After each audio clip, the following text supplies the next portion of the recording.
Hello बच्चों। बच्चों आपका बहुत बहुत स्वागत है आपका नीट जे फैक्ट्री कोचिंग में। बच्चों हम लोगों ने इसमें स्टार्ट किया था बेटा केमिकल इक्विलिब्रियम क्लास 11 केमिस्ट्री।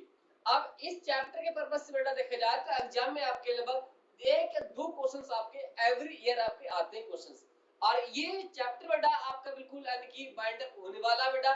और आज का जो सेक्शन है बेटा इसका ये यानी कि लास्ट बेटा क्या होगा टॉपिक है यानी कि ले जाती है प्रिंसिपल। इससे प्रीवियस लेक्चर में हम लोगों ने बेटा इफेक्ट जाना था कि केपी और केसी के बारे में। जो मैंने आपको रूल बताए थे बेटा मैंने। और तीन रूल बेटा कौन कौन से बेटा ये देखिएगा यहाँ पर थे। बस एक बार आप क्या पढ़ाया था। अगर मैंने पढ़ाया था कि डेल्टा एनजी की वैल्यू 0 होगी तो क्या इफेक्ट पड़ेगा केसी केपी का, ये हम लोगों ने पढ़ा था। प्लस जब डेल्टा एनजी की वैल्यू बेटा यानी ग्रेटर देन 0 होगी तब क्या इफेक्ट होगा केपी केसी का, ये मैंने केस अलग बनाया था। प्लस अगर इनकी वैल्यू बेटा यानी नेगेटिव हो जाए, नेगेटिव का मतलब है लेस देन 0, तो इनके केस में क्या वैल्यू होगी बेटा केपी की और क्या वैल्यू होगी केसी की, ये ऑलरेडी बेटा हम लोग डिफाइन कर चुके हैं प्रीवियस लेक्चर में। तो ध्यान बेटा आ रहा नहीं आ रहा ना, ये सारे केस मैंने आपको वन बाय करके पढ़ाए थे। और इसमें मैंने आपको 5-6 क्वेश्चन इसमें करवाए हैं, इसमें करवाए क्वेश्चन। तो ओवरऑल यहाँ से यहाँ तक आपको कम से कम 20-22 क्वेश्चन मैंने करवाए हैं, जिसमें आपके पास लगभग ये 7-8 वैरायटी के न्यूमेरिकल आपको मिलेंगे यहाँ पर। क्लियर। प्लस इसके बाद फिर मैंने एक फेस आपको और पढ़ाया था जहां मैंने यानी कि लिक्विड फेस को मैंने यानी केपी के साथ रिलेशन बताया था विद प्रेशर के साथ। वहां क्या इफेक्ट होगा वो मैं ऑलरेडी आपको एक्सप्लेन कर चुका हूं। तो आज हमारा जो टॉपिक बेटा बिल्कुल बाइंड अप बेटा इस चैप्टर की ओर से बेटा, और वो इसका टॉपिक लास्ट क्या बेटा नाम है ले जाती है प्रिंसिपल। क्या नाम है ये ले जाती है प्रिंसिपल। नाम ही बेटा ऐसा लग रहा है कि खानदान का नाम बेटा ये ठीक है, ये पढ़ना पड़ेगा हम लोगों को। यानी कि एलसीपी शॉर्ट में क्या बोलेंगे उसको, ये एलसीपी। क्लियर है ये, बस पढ़ना आप लोगों को ठीक नहीं है। अब इसके अंदर बेटा हम लोग क्या क्या जानेंगे, इसके अंदर क्या क्या जानेंगे। आज जानेंगे कि कंसंट्रेशन का इफेक्ट अगर चेंज करेंगे रिएक्टेंट वर्सेस प्रोडक्ट तो क्या इफेक्ट होगा रिएक्शन के डायरेक्शन पे। कंसंट्रेशन खुद बेटा होती है moles upon volume per unit litre. Clear. अगर यह कंसंट्रेशन इफेक्ट है तो हम मोल को भी चेंज करके देख सकते हैं। दूसरा मेरा केस रहेगा बेटा कि अगर प्रेशर वर्सेस यानी कि वॉल्यूम कि प्रेशर चेंज करेंगे तब रिएक्शन में क्या इफेक्ट आएगा क्या नहीं आएगा ये देखना। थर्ड देखना बेटा यानी टेम्परेचर। सबसे ज्यादा बेटा आपके एग्जाम के इंपोर्टेंट बेटा ये वाला बहुत इंपोर्टेंट है, ये वाला। और इसमें से बेटा ये वाला, ये वॉल्यूम वाला है लेकिन बहुत कम पूछता है, ये बहुत पूछता है प्रेशर और टेम्परेचर कंसंट्रेशन, यानी बहुत क्वेश्चंस आपके एग्जाम में आते हैं। और थर्ड हमारा रहेगा जाते जाते बेटा रहेगा यानी कि इनर्ट गैस। एक दो क्वेश्चंस हम इसमें भी देखेंगे कि इनर्ट गैस का डालने से क्या इफेक्ट आता है डायरेक्शन पे, ये अपन को सीखना है बेटा। क्लियर। तो हो जाइए तैयार बेटा 1 घंटे के लिए जानने के लिए बेटा। आइए स्टार्ट करते बेटा। ये सर यार सर के साथ बेटा तो निकाल लीजिए पेन कॉपी और बैठ जाइए चेयर के ऊपर बेटा बांध के बेटा, क्योंकि जकड़ना है 1 घंटा तभी लड़ना है यहाँ पर बेटा। क्लियर। तो आइए निकाल लीजिए बेटा और कोशिश बेटा कि आप एनसीईआरटी को यानी कि बगल में रख के बैठे, क्योंकि सारा ये टॉपिक बेटा एनसीईआरटी में है। तो एनसीईआरटी के बेस पे सवाल आपके एग्जाम में आते हैं यानी कि इंडस्ट्री पर्पस से कि अगर अल्कोहल बन रही है या अमोनिया बन रही है क्या होगा, इस तरह सारे केस और बनेंगे। क्लियर। तो पहला मेरा आज का रूल है बेटा कि इफेक्ट ऑफ कंसंट्रेशन, ये हम जानेंगे। क्लियर। तो इतना नोट करो बेटा। और ये सारी चीज बेटा मैं आपको ऑलरेडी पढ़ा चुका हूँ। क्लियर नहीं है, हाँ ठीक है। ये सब आपको पढ़ना नहीं है, ये बेटा आपको मैं प्रीवियस लेक्चर में आपको मैं सारी चीजें सिखा चुका हूँ। क्लियर। तो आइए स्टूडेंट निकाल लीजिए बेटा पेन कॉपी, स्टार्ट करते हैं। कंसंट्रेशन का क्या योगदान होगा जानते हैं। क्लियर। देखिए स्लैश करें इसको, देखिएगा। आई तो अब ये हेडिंग क्या है यहाँ पर तो डाल दीजिए बेटा। पहला हेडिंग क्या है यहाँ पर लिख देना the change in concentration, the change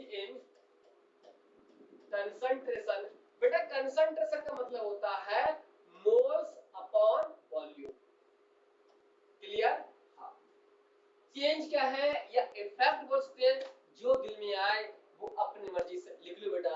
clear? तो अब ये रूल बेटा क्या कहता है, ये क्या कहेगा, देखिएगा ये लिया मैंने बेटा रेक्टेंट और यहाँ बेटा है प्रोडक्ट। रेक्टेंट वही है, यानी इनपुट डालेंगे और प्रोडक्ट बेटा यहाँ से बनके तैयार होगा। वो हो सकता है बेटा प्रोडक्ट 9 महीने लगे बनने में, हो सकता है बेटा इसको आने की 4 दिन बन जाए। ये डिपेंड करता है ड्यूरेशन ऑफ प्रोडक्ट, कितने टाइम में बेटा हमारा प्रोडक्ट बनके तैयार हो रहा है। क्लियर नहीं ये?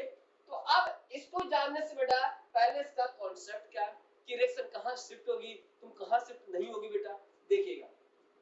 अगर बेटा देखिएगा यहाँ मैं आपको रूल लिखवाता हूँ। रूल क्या बेटा यहाँ पर लिखना, पहला है कि अगर रिएक्टेंट की कंसंट्रेशन अगर हम बढ़ाते हैं तो रिएक्शन शिफ्ट होगी हायर कंसंट्रेशन से लोअर कंसंट्रेशन। क्लियर? पहला पॉइंट। या हम ये कह सकते हैं कि प्रोडक्ट की कंसंट्रेशन बढ़ाएं तब रिएक्शन शिफ्ट कहां पर होगी, यानी कि लोअर कंसंट्रेशन मतलब टुवर्ड्स रिएक्टेंट। इतना क्लियर? आप सर ये वॉल्यूम भाईजान ये क्या कर रहे हैं, क्योंकि ये रूल है बेटा मैथमेटिक्स का कि एक समय पे हम आने की 2 फैक्टर की स्टडी कर सकते हैं, क्योंकि थर्ड वाला करेंगे बेटा तो तीसरा क्या हो जाएगा, एक अननोन हो जाएगा, तो इसलिए किसी को एक कांस्टेंट मानते हैं। तो यहाँ हम अनिमोल या कंसंट्रेशन मान के हम सवाल कर सकते हैं, तो वॉल्यूम मान ले रहे हैं कंटेनर का कांस्टेंट। क्लियर नहीं है? वॉल्यूम प्रेशर का हम केस अलग पढ़ेंगे। क्लियर? तो यहाँ बेटा लिखना कि if the concentration of reactant, if the concentration of reactant, बेटा इसको reactant को मैंने ऐसे लिख दिया। क्लियर नहीं है? reactant, अरे reactant वो जिसके द्वारा कोई हम बना के तैयार करें, अपन उसको बोलते हैं reactant। क्लियर? तो concentration of reactant is increased then reaction is shift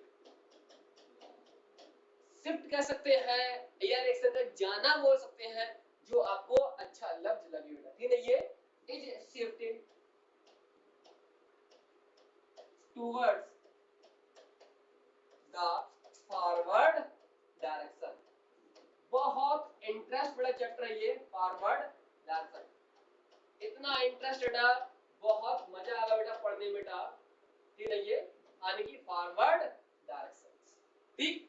अगर कंसंट्रेशन हमने बढ़ा दिया तुम्हारी वैल्यू को, तो कहां शिफ्ट होगी कंसंट्रेशन बेटा, ये यानी कि टुवर्ड्स द यानी कि फॉरवर्ड डायरेक्शन। क्लियर? जब यहां बेटा वैल्यू बढ़ेगी तो जाहिर सी बात है इसकी वैल्यू कम होगी, और हम जानते हैं कोई भी वैल्यू कोई भी अमाउंट अपनी हायर वैल्यू से लोअर वैल्यू शिफ्ट होती है। क्लियर? तो दूसरा पॉइंट लिखिए बेटा यहां पर, ये दूसरा पॉइंट लिखना, इसको इस लिखते हैं लिखना, if the concentration of product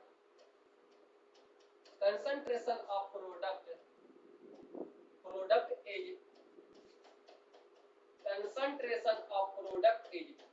बेटा प्रोडक्ट की कंसंट्रेशन को मैंने शॉर्ट में ऐसे लिख दिया। क्लियर नहीं है? ये कंसंट्रेशन है ये, तो concentration product is increase then reaction is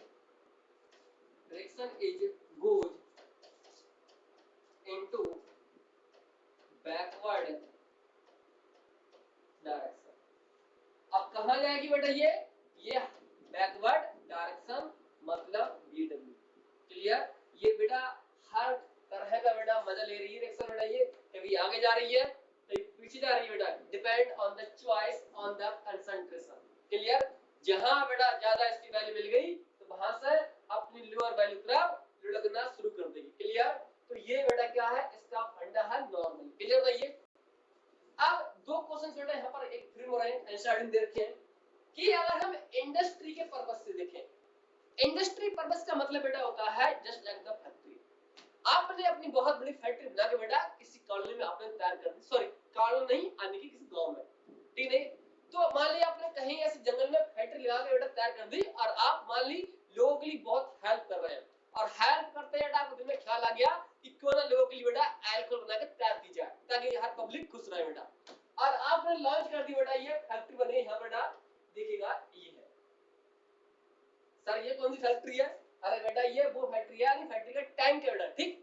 पूरी पूरी फैक्ट्री बेटा यहाँ नहीं दिख सकता, वरना मुझे यहाँ से इमेज दिखाना पड़ेगा, इमेज तो यहाँ से मैंने शॉर्ट में आपको बना दी, ठीक। आप देखिए बेटा यहाँ पर देखना इसका रीजन क्या है। पहला रीजन बेटा ये है कि यहाँ से बेटा जब तक आप इनपुट डालोगे नहीं तो आउटपुट कैसे मिलेगा नहीं, तो आओ पहले यहाँ से डाल दे बेटा इनपुट। इनपुट मतलब वो मटेरियल जिससे हमारी अल्कोहल बनके तैयार होए। अब जब अल्कोहल बनेगी तो बेटा वो यहाँ से बाहर निकलेगी, यानी कि अब इसको बोल दिया मैंने प्रोडक्ट, जो हमें बाहर आउटपुट मिल रहा है, और जो इनपुट दिया इसको बोल दिया मैंने रिएक्टेंट बोल दिया। समझ में आया नहीं आया? तो पहला आंसर ये कहती है कि अगर हमें इंडस्ट्री के पर्पस से देखें बेटा रिएक्शन को, तो हमारे पास दो ऑप्शन बेटा है कि पहला ऑप्शन है बेटा कि रिएक्शन यानी फॉरवर्ड डायरेक्शन होना चाहिए। ऐसा नहीं है फैक्ट्री लगा ली बेटा कि हमें जो इनपुट देना बहुत पड़ रहा है और सारी अल्कोहल केवल मात्र 2 लीटर बन रही है, पता चला फैक्ट्री वाला साला बिक गया, क्लियर नहीं है? तो बताओ कि ऐसी फैक्ट्री किस काम की बेटा? तो हम सोचेंगे कि इनपुट कम से कम दें और आउटपुट हमें ज्यादा मिले, ताकि हमारे पास जो अल्कोहल बन रही है धुआंधार बने, क्लियर? तो पहला ऑप्शन ये है कि हमारे पास रिएक्शन कर जाए, फॉरवर्ड जाए। दूसरा कॉन्सेप्ट है कि जैसे जैसे बेटा यहाँ पर हमारे पास अल्कोहल यानी कि प्रोडक्ट बन रहा है, तो जैसे बने वैसे वहां से इसको हटा दो ताकि इनको मौका मिल जाए आगे जाने का, क्लियर नहीं है? तो दो पॉइंट है कि reaction goes in forward direction, दूसरा है कि as product are remove as soon as form, जैसे जैसे बने प्रोडक्ट वैसे वहां से इसको हटा दो, ठीक। तो अब फैक्ट्री बेटा यहाँ से हटाते हैं, क्योंकि फैक्ट्री बेटा अभी नहीं लगाना है, इसको लगाना है बेटा कुछ साल के बाद, तो बेटा तब तक इसको लगाते हैं ग्राम, क्लियर? फैक्ट्री यहाँ से कटा हुआ है।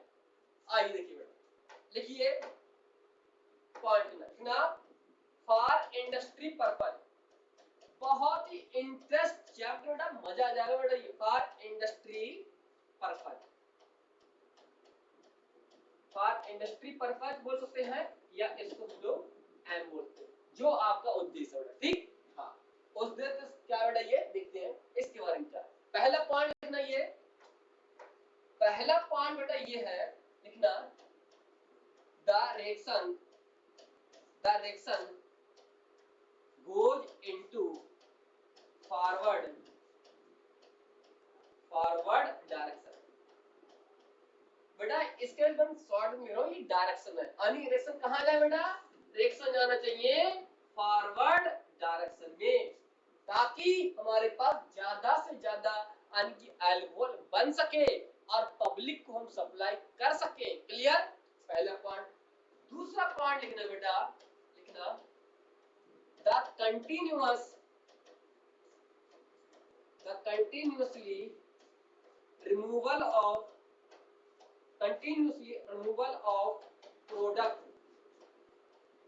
प्रोडक्ट मतलब जो यहाँ बन रहा है पब्लिक के लिए, ठीक। हाँ, the continuously removal of product as soon as formed, कि जैसे जैसे बनता जाए प्रोडक्ट हमारा वैसे वैसे इनको यहाँ से हटाते जाओ, ताकि रिएक्टेंट को आगे रिएक्शन बढ़ने पे हेल्प मिले, क्लियर? दो पॉइंट आंसर में अच्छे से देख बेटा। पहला है कि तुम कहां जाओ, आगे जाओ। दूसरा पॉइंट बेटा यहाँ पर कि कहां आने इसको लगातार रिमूवल होना चाहिए प्रोडक्ट का। दो पॉइंट इतने में कि पहले प्रोडक्ट हमारे पास लगातार इसको हटाते जाओ, जैसा बने वैसे हटा दो उसको। दूसरा है कि रिएक्शन कहां जाए, रिएक्शन यानी कि आगे तरफ जाए, ना कि बैकवर्ड जाए, क्लियर? तो दो पॉइंट लिखना बेटा इसके, ये बहुत जबरदस्त। किसके लिए सिर्फ बेटा? सिर्फ है इंडस्ट्री के पर्पस से है, क्लियर नहीं है? तो क्योंकि ये क्वेश्चन आपके नीट और आईपीएमटी जेईई में आई क्वेश्चन है, यानी अमोनिया के बेस पर रिएक्शन। क्लियर ना ये? हां, आई नोट करते हैं। क्लियर ना ये? इतना समझ गए ना ये? यानी अगर इसकी बेटा वैल्यू बढ़ाएंगे प्रोडक्ट की तो रिएक्शन कहां जाएगी? यानी कि पीछे जाएगी, बैकवर्ड। क्लियर ना ये?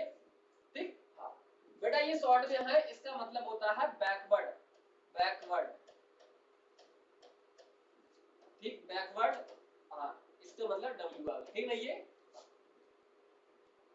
आइए देखिए बेटा इसको। क्लियर? अब याद करो स्टूडेंट कुछ पुरानी यादों चीजें।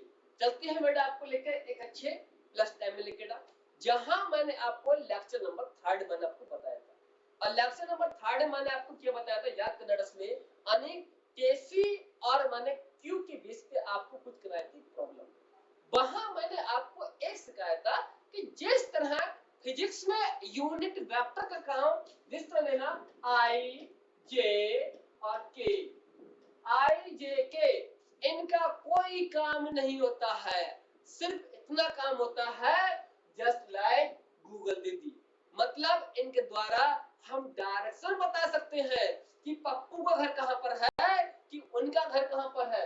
इसी प्रकार बेटा एक केमिस्ट्री में क्या होता है, इसको बोलते हैं रिएक्शन क्वोटिएंट। एंगल नहीं है, रिएक्शन क्वोटिएंट है, only help to determine the direction of nature, कि रिएक्शन फॉरवर्ड जा रही है आइदर क्या बैकवर्ड जा रही है। क्लियर?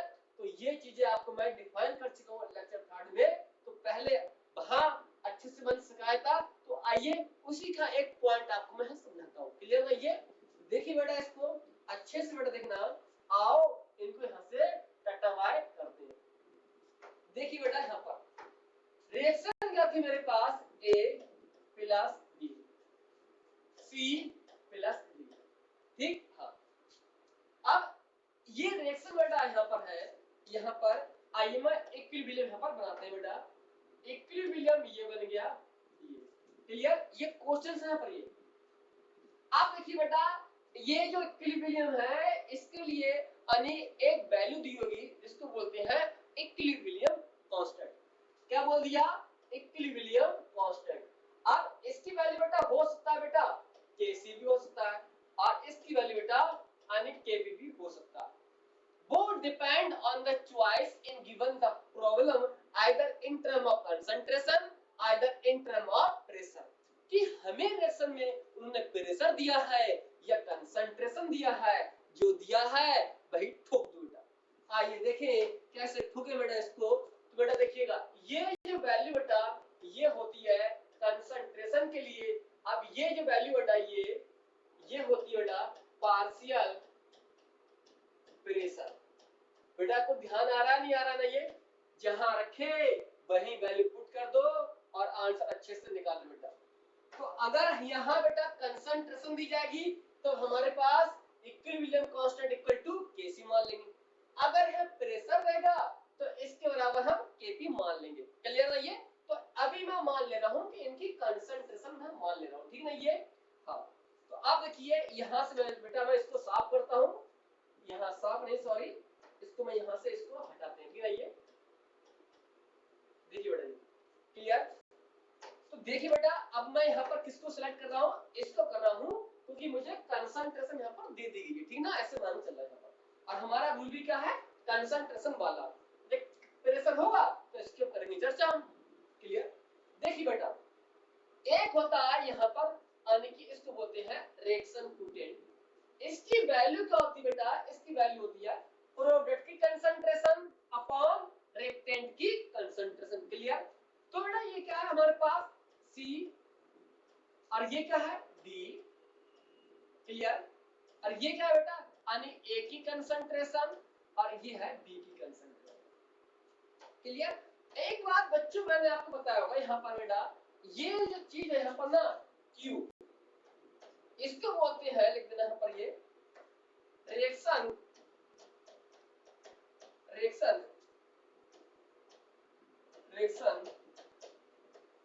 क्वोटिएंट। ये रिएक्शन क्वोटिएंट बेटा ये वैल्यू होती है बेटा ये, और ध्यान रखना स्टूडेंट ये जो कंसंट्रेशन है ये कंसंट्रेशन है, यहाँ हम चाहे इक्विलिब्रियम की कंसंट्रेशन हो, चाहे स्टार्टिंग कंसंट्रेशन, हम कोई भी वैल्यू यहाँ बेटा पुट कर सकते हैं। क्लियर नहीं है? हाँ, तो यहाँ बेटा लिख देना कि at any time value.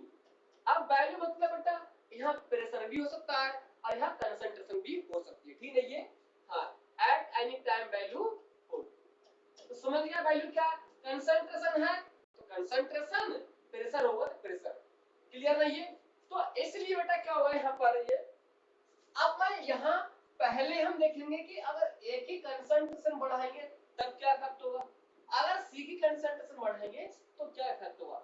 Already हमें इसकी बेटा कोई डिमांड नहीं है, हमें हम डायरेक्ट सॉल्व कर सकते हैं कि अगर इसकी कंसंट्रेशन बेटा बढ़ाएंगे, हम बेटा इसकी कंसंट्रेशन बढ़ाएंगे तो जाहिर सी बात है रिएक्टेंट साइड में कंसंट्रेशन बढ़ जाएगी, तो यहाँ बढ़ जाएगी तो यहाँ तो कम होगी ना, तो यहाँ कम हो गई। हम जानते हैं रिएक्शन अपनी हायर वैल्यू से लोअर वैल्यू शिफ्ट होती है, तो कंसंट्रेशन यानी कि रिएक्टेंट से प्रोडक्ट जाएगी, मतलब रिएक्शन फॉरवर्ड जाएगी। क्लियर? इसी प्रकार अगर मैंने यहाँ पर सी एक डी, इनकी मैंने कंसंट्रेशन मैंने बढ़ा दी, तो यहाँ कंसंट्रेशन प्रोडक्ट साइड में बढ़ जाएगी, तो रिएक्टेंट साइड में कंसंट्रेशन कम हो जाएगी। तो अब हमारी वैल्यू कहाँ जाएगी, हायर कंसंट्रेशन से लोअर कंसंट्रेशन, मतलब बैकवर्ड शिफ्ट होगी। क्लियर नहीं है? देखिए यहाँ पर तो, लेकिन हम समझते हैं एक बार कॉन्सेप्ट के साथ क्या आ जाता है। देखिए पहला बेटा पॉइंट यहाँ पर क्या सुनिएगा, पहला केस क्या है इसका बेटा, अगर मैं जो एक ही कंसंट्रेशन बेटा, ये एक ही कंसंट्रेशन बेटा मैं अगर इंक्रीज करता हूँ बेटा, इसका मतलब पता क्या है, इसका मतलब होता है कंसंट्रेशन इंक्रीज कर दी। समझेगा ना ये? अब देखिए अगर हमने एक ही कंसंट्रेशन बढ़ा दी बेटा, अगर ये वैल्यू बढ़ रही है तो इसकी वैल्यू क्या होगी, कम होगी नहीं होगी ना। तो आप यहाँ देख सकते हैं बेटा ये, तो Q की जो वैल्यू बेटा वो वैल्यू क्या होगी यहाँ पर, ये वो वैल्यू कम होगी। क्लियर? तो आप देख सकते हैं बेटा यहाँ पर ये, अगर Q की वैल्यू कम होगी तो इस केस में क्या होगा बेटा, यानी जो Kc की वैल्यू होगी वो ज्यादा होगी यानी कि इससे। क्लियर? ये वैल्यू यहाँ पर, तो इस केस में बेटा जो रिएक्शन जाती है वो जाएगी फॉरवर्ड डायरेक्शन। इतना दिख रहा है बेटा ना, ये फॉरवर्ड का मतलब होता है यानी कि आगे की तरफ। क्लियर? इसी प्रकार बेटा दूसरा रूल देखना, ये हमने रिएक्टेंट साइड में चेंज कर लिया, अब देखते हैं प्रोडक्ट साइड में। अगर मैंने बेटा यहाँ पर सी की कंसंट्रेशन को मैंने क्या किया यहाँ पर, यानी कि इंक्रीज किया, तो अब क्या होगा बेटा, देखिएगा यहाँ पर क्या होगी, तो Q की वैल्यू क्या बेटा यहाँ पर ये इंक्रीज हो जाएगी। तो आप देख सकते हैं बेटा यहाँ देखिएगा, यानी कि तो Kc की वैल्यू क्या बेटा अब लेस देन Q से वैल्यू होगी बेटा, ये आप लगा सकते हैं बेटा रिएक्शन, अब रिएक्शन जाएगी बैकवर्ड डायरेक्शन। क्लियर? देखिए बेटा अगर इसकी कंसंट्रेशन बढ़ाओगे बेटा तो अब ये वैल्यू बढ़ेगी, C की वैल्यू बढ़ेगी, तो देखिए ये वैल्यू भी बढ़ेगी। क्लियर नहीं है?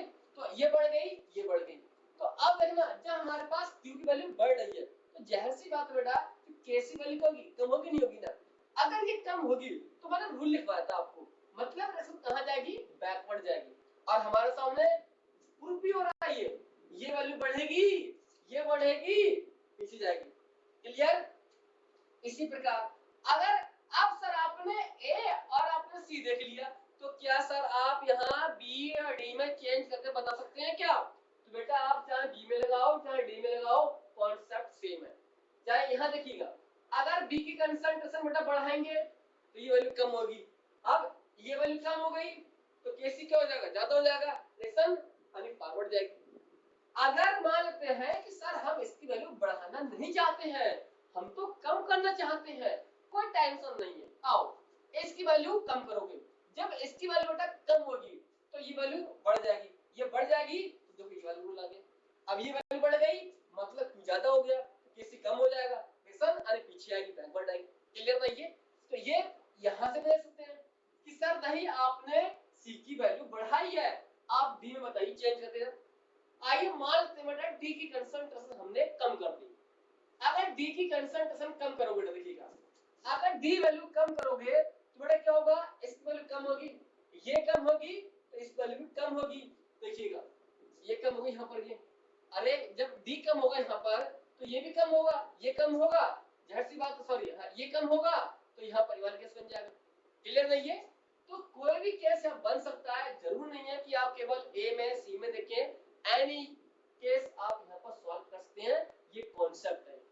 क्लियर? अब मेन फंडा हमारा क्या है कि कोई भी वैल्यू अपनी हायर वैल्यू से लोअर वैल्यू शिफ्ट होती है। क्लियर नहीं है? हाँ, इतना नोट करो, फिर इसी के बाद पर एक आपको क्वेश्चन समझाता हूं जो आपके एग्जाम का अब सवाल। क्लियर नहीं है? ध्यान रखना बच्चों, प्लीज इस बात को नोट कर लेना कि सिर्फ हम रेक्टेंड साइड में चेंज कर सकते हैं, ऐसा बिल्कुल नहीं होगा कि अगर आपने एक ही कंसंट्रेशन बढ़ा दिया, दिल नहीं मानना है, आओ सी तुमको बढ़ाकर दिखते हैं, तो बेटा यहाँ ए को बढ़ाया, यहाँ सी को बढ़ाया, बताओ कि फर्क होगा क्या? नहीं होगा। क्यों? दोनों आपने सेम बढ़ा दिया। इसी प्रकार अगर ए की वैल्यू कम कर दी, दिल नहीं मानना, आओ सी तुम्हारी वैल्यू कम करते हैं, अब बताओ दोनों जगह वैल्यू कम हुई तो बताइएगा बेटा कि असर पड़ेगा क्या? नहीं पड़ेगा यहाँ पर। तो आप सिर्फ रेक्टेंड या प्रोडक्ट में देख सकते हैं। क्लियर नहीं है? तो ये कॉन्सेप्ट है, इसी के आधार पर आइए मैं आपको समझाता हूं एक चीज और। क्लियर? नोट करो तो बेटा, इतना क्लियर नहीं है? हाँ देखिएगा इसको, लिखना इसी पे लिखना बेटा, ये अब प्रॉब्लम। बेटा प्रॉब्लम मतलब बेटा टेंशन नहीं है, प्रॉब्लम का मतलब बेटा है क्वेश्चंस, ठीक नहीं है? जो भी समझाता उसी में, in above problem if we increase the, बेटा ये आई है, आई कोई क्लास में बच्चे बोलते हैं कि सर आपने ऐसा लग रहा है आपने 9 बनाया है बेटा, ये एक्चुअली मेरी आदत है बेटा, ये क्लास तो बेटा ये 9 है, तो 9 नहीं बेटा, कितना है ये बेटा 9 है, तो आपको लगता होगा कि सर में ऐसे बना दिया गया है, ठीक? ये आई होता है, ठीक नहीं है? हाँ, in above problem if we increase concentration of A and C, then we get A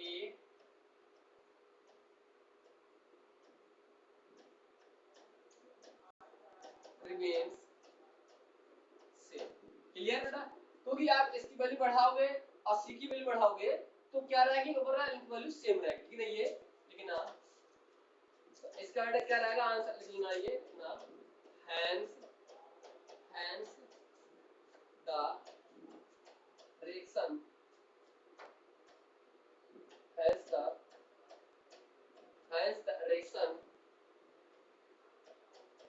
will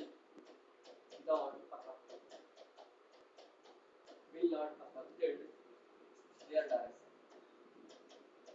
यानी कि बेटा उनकी डायरेक्शन पे कोई भी इफेक्ट, कोई भी असर नहीं आएगा, क्योंकि आपने बेटा जितनी वैल्यू यहाँ बढ़ा दी गई है कि उतनी वैल्यू वहां बढ़ा दी गई है, चाहे कम कर दो दोनों की तब भी असर नहीं आएगा, क्योंकि वैल्यू क्या दोनों बेटा सेम रहेगी। समझ गए ना ये? तो इसलिए ये भी सवाल आपके आई सवाल है, जरूर नहीं है कि एग्जाम में बच्चे समझते हैं अगर वैल्यू छेड़छाड़ की है, बढ़ाई घटाई है तो जहर सी बात है, अब तो पक्का ये फॉरवर्ड रिकॉर्ड जाएगी यार, तो ऐसा बेटा फंडा नहीं है। देख लो पहले उसने क्वेश्चन में क्या कहा क्या नहीं कहा है, ठीक नहीं है? हाँ, तो भाई मैंने बताया था कि अगर इसमें बेटा यहाँ देखिएगा कि अगर हम इसकी वैल्यू बेटा बढ़ा रहे हैं, यहाँ पर देखिएगा इसकी वैल्यू हम बढ़ा रहे हैं और बेटा यहाँ भी इसकी वैल्यू हम बढ़ा रहे हैं, तो दोनों साइड बढ़ा रहे नहीं बढ़ा रहे, जितनी वैल्यू यहाँ बढ़ाई उतनी यहाँ बढ़ गई, तो ओवरऑल बेटा वैल्यू क्या रहेगी इसकी सेम रहेगी, इसलिए कोई भी इफेक्ट नहीं पड़ेगा। तो चाहे आप इनकी वैल्यू कम कर दो दोनों की तब भी कोई इफेक्ट नहीं आएगा। असर पड़ सकता है तब जब अगर ए की वैल्यू बढ़ाए सी की वैल्यू अब घटे, यानी इफेक्ट पड़ जाएगा। अगर सी की वैल्यू बढ़ाए इसको कम करे ए को तब पड़ जाएगा।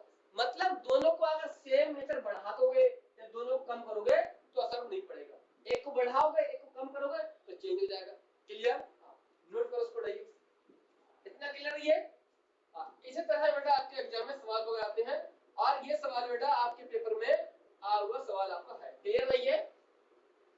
इसी की बेस पे बेटा आपको मैं ये यानी कि रिएक्शन आपको आगे देता हूं। क्लियर ना ये?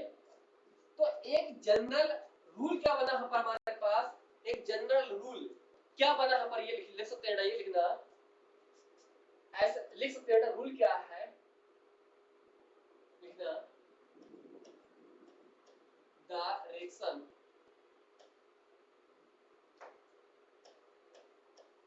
डायरेक्शन। अब बेटा यहाँ बोल सकते हैं यानी कि कंसंट्रेशन बोल सकता है या मोल्स भी बोल सकता है।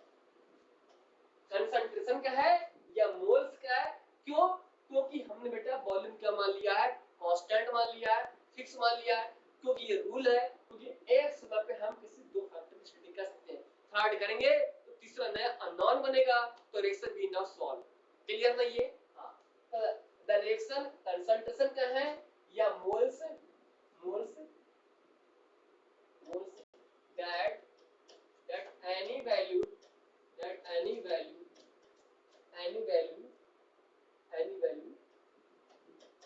will be shift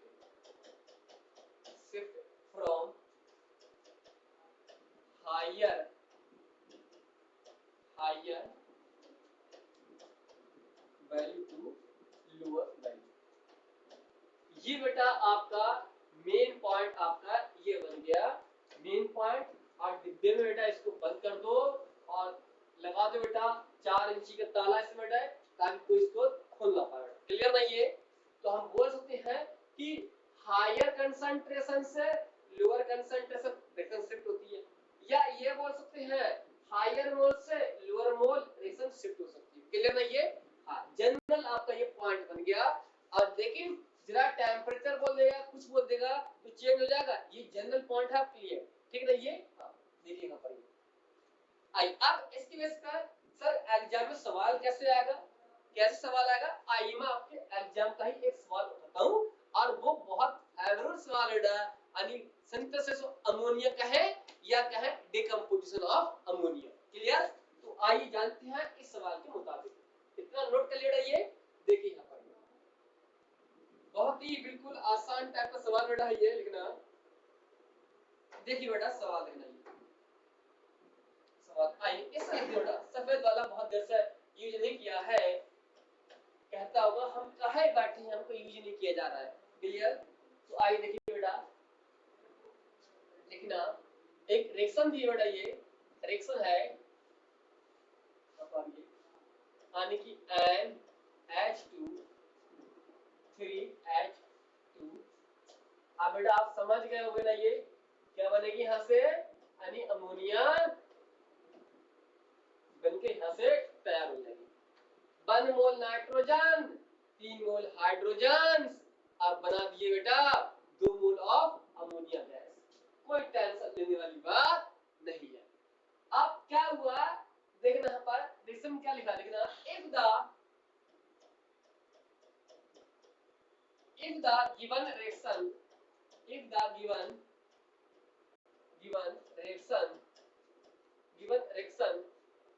concentration of hydrogen gas, इतना बड़ा दिख रहा है ये, अच्छी बात है, दिख रहा है ये। हाँ, if the given reaction concentration of hydrogen gas is increase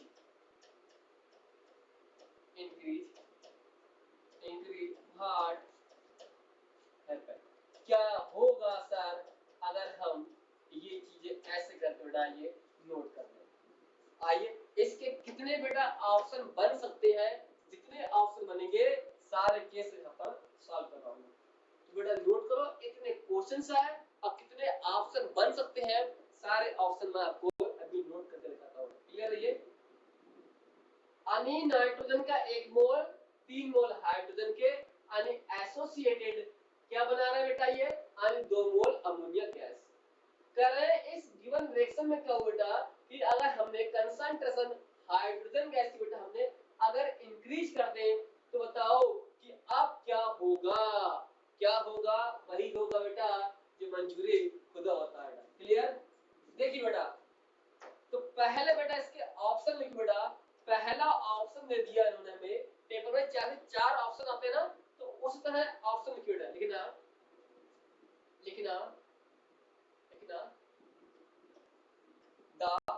formation of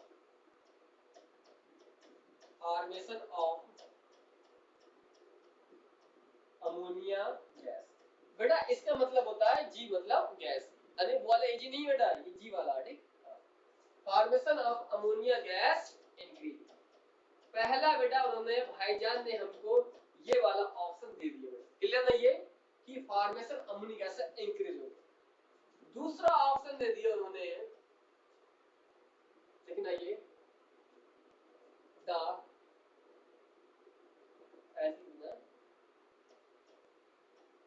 concentration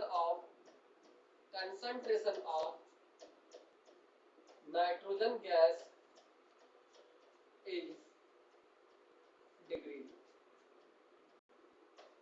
दूसरा ऑप्शन दिया कि कंसंट्रेशन है नाइट्रोजन क्या हो गया, यानी पहले बोल दिया बेटा कि फॉर्मेशन अमोनिया गैस इंक्रीज, इसका मतलब है कि अमोनिया की कंसंट्रेशन बढ़ रही है। इसका मतलब है कि concentration of nitrogen is decrease. Clear है ये दो ऑप्शन है, अच्छे से नोट करो ये, एक एक पॉइंट यहाँ पर ये नोट करते रहो। क्लियर है ये। थर्ड बोल सकता है यहाँ पर लिखना, यानी हाइड्रोजन गैस है, सॉरी बेटा ये देखिए बेटा यहाँ पर लिखना कि अगर कंसंट्रेशन है लिखना, कंसंट्रेशन दिया बेटा हाइड्रोजन अगर इंक्रीज हो रहा है तो थर्ड ऑप्शन क्या बन सकता है बेटा, देखना ये लिखना the reaction shift into forward direction. इतना क्लियर है ये, यानी तीन ऑप्शन बन गया है और चौथा ऑप्शन बेटा आपको दे सकता है यहाँ पर लिखना ये, यानी डी बोल सकता है concentration of ammonia gas increase. और बेटा पांचवा ऑप्शन लगा सकता है बेटा, यानी कि ऑल ऑफ दीज। ठीक, पांचवा बेटा यहां से ऐसे बन सकता है, अच्छे से नोट कर लो बेटा, नहीं दिखता है बेटा ये जान लो बेटा। क्लियर है ये, और ये बहुत अच्छा सवाल है और एग्जाम का बेटा फेवरेट सवाल है, क्योंकि पता नहीं वो बार बार इसी को क्यों देता है। ऐसा लगता है कि शायद वो घर से अमोनिया गैस को बेटा सुन के आता हो बेटा। क्लियर है ये, तो ये बार बार क्वेश्चन ये रिपीट करता हूँ। देखिए बेटा हमको सुनना नहीं है, बदबू आएगी बहुत इसमें, हमको सवाल सॉल्व करना बेटा। ये देखिए बेटा कह रहे हैं कि नाइट्रोजन है बेटा यहाँ पर ये, अब 3 मोल हाइड्रोजन की गैस है। क्लियर ना ये, अब यहाँ बेटा क्या है, अमोनिया यहाँ पर बन रही है आराम से। अब कह रहे हैं कि अगर आपने हाइड्रोजन की जो कंसंट्रेशन है बेटा, यानी ये हमने बढ़ा दी है। क्लियर नहीं है। अब बेटा कंसंट्रेशन क्या होता है बेटा, देखिएगा कंसंट्रेशन क्या होता है बेटा, कंसंट्रेशन होता है मोल्स अपॉन वॉल्यूम। फिर देखिए बेटा कंसंट्रेशन पर क्वेश्चन किसके है, मोल्स के। इतना बेटा दिख रहा है ना ये, अच्छी बात है। क्यों सर वॉल्यूम आपने क्यों नहीं छुआ, आपने वॉल्यूम बेटा इसलिए हमने नहीं देखा क्योंकि जो रिएक्शन इसमें हो रही है ना, तो उसका जो कंटेनर है हमने क्या मान लिया, सेम है ना मान लिया। जब तक एग्जामिनर नहीं बोले कि volume will be change, then we not assumes to be the constant. Clear नहीं है, अगर कुछ नहीं कहेगा क्या मानेंगे, वॉल्यूम को हम मानेंगे यानी कांस्टेंट, कि भाईजान ने अभी वॉल्यूम के साथ कोई छेड़छाड़ नहीं की है। क्लियर, तो इसलिए कंसंट्रेशन बढ़ा दे या मोल बढ़ा दे मतलब बात एक ही है। क्लियर, तो आप देखिए बेटा अगर इसकी वैल्यू बेटा बढ़ाते हैं, अगर ये वैल्यू बढ़ रही है ना, अगर ये वैल्यू बढ़ रही है तो रिएक्टेंट साइड में वैल्यू बेटा बढ़ जाएगी ना, यहाँ वैल्यू बढ़ेगी रिएक्टेंट साइड में, तो जहर सी बात है अब यहाँ वैल्यू कम हो जाएगी। अब यहाँ कम होगी तो हम जानते हैं रिएक्शन शिफ्ट होती है अपनी हायर वैल्यू से लोअर वैल्यू। तो अगर इनकी कंसंट्रेशन बढ़ रही है बेटा तो रिएक्शन अब शिफ्ट होगी यहाँ पर यानी फॉरवर्ड की तरफ। कहां जाएगी, ऐसे जाएगी।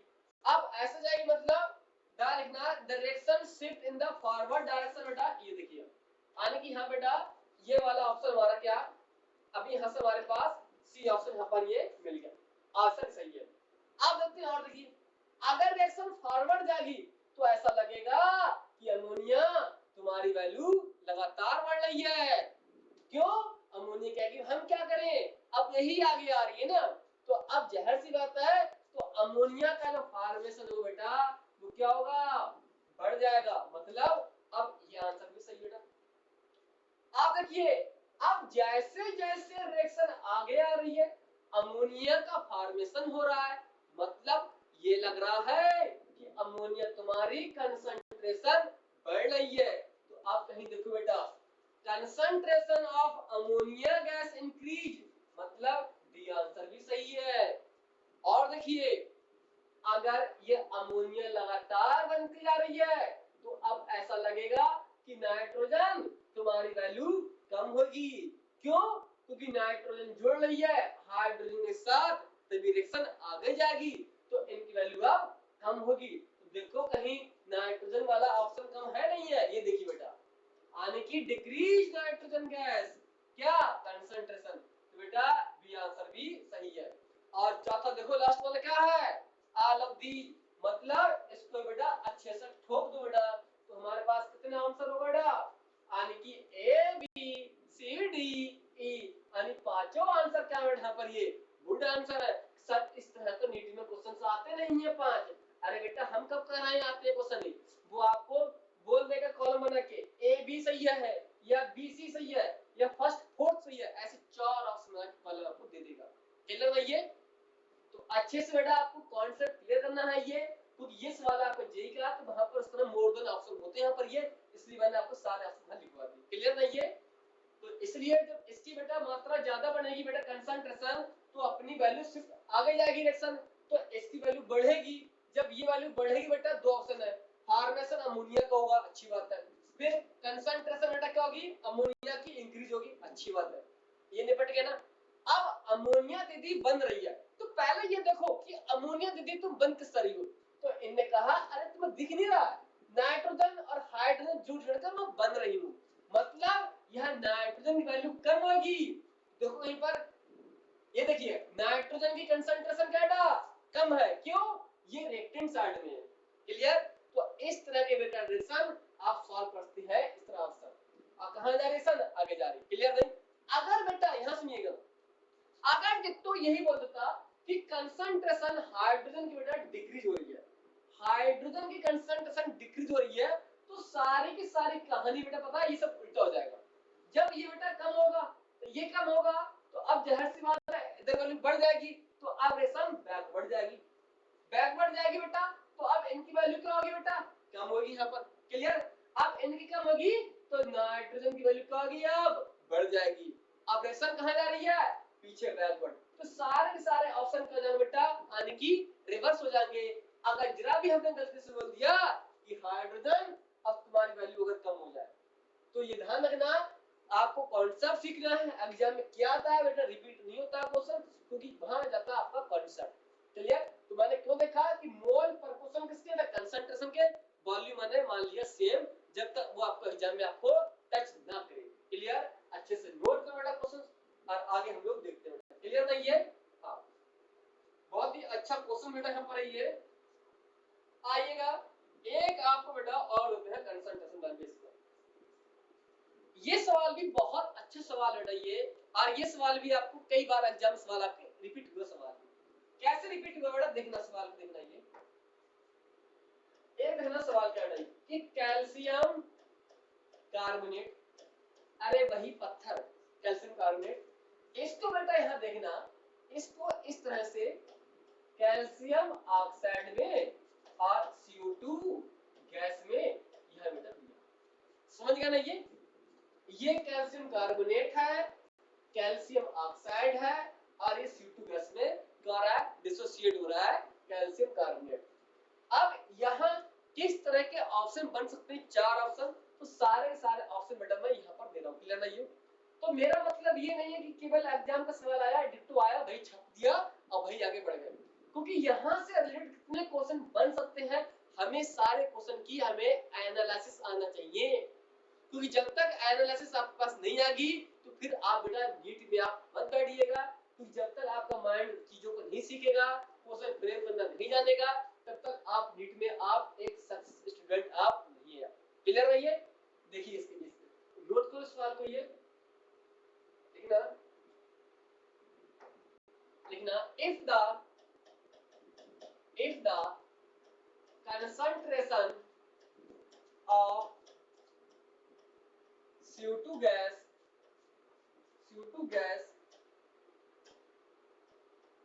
is increased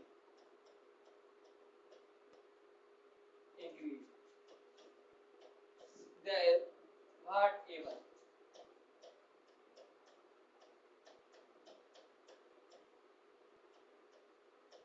क्या होगा कि अगर बेटा हम इस जो CO2 है इसकी कंसंट्रेशन हम अगर इंक्रीज कर दें बेटा, तो बताइएगा इस केस में क्या होगा क्या नहीं होगा।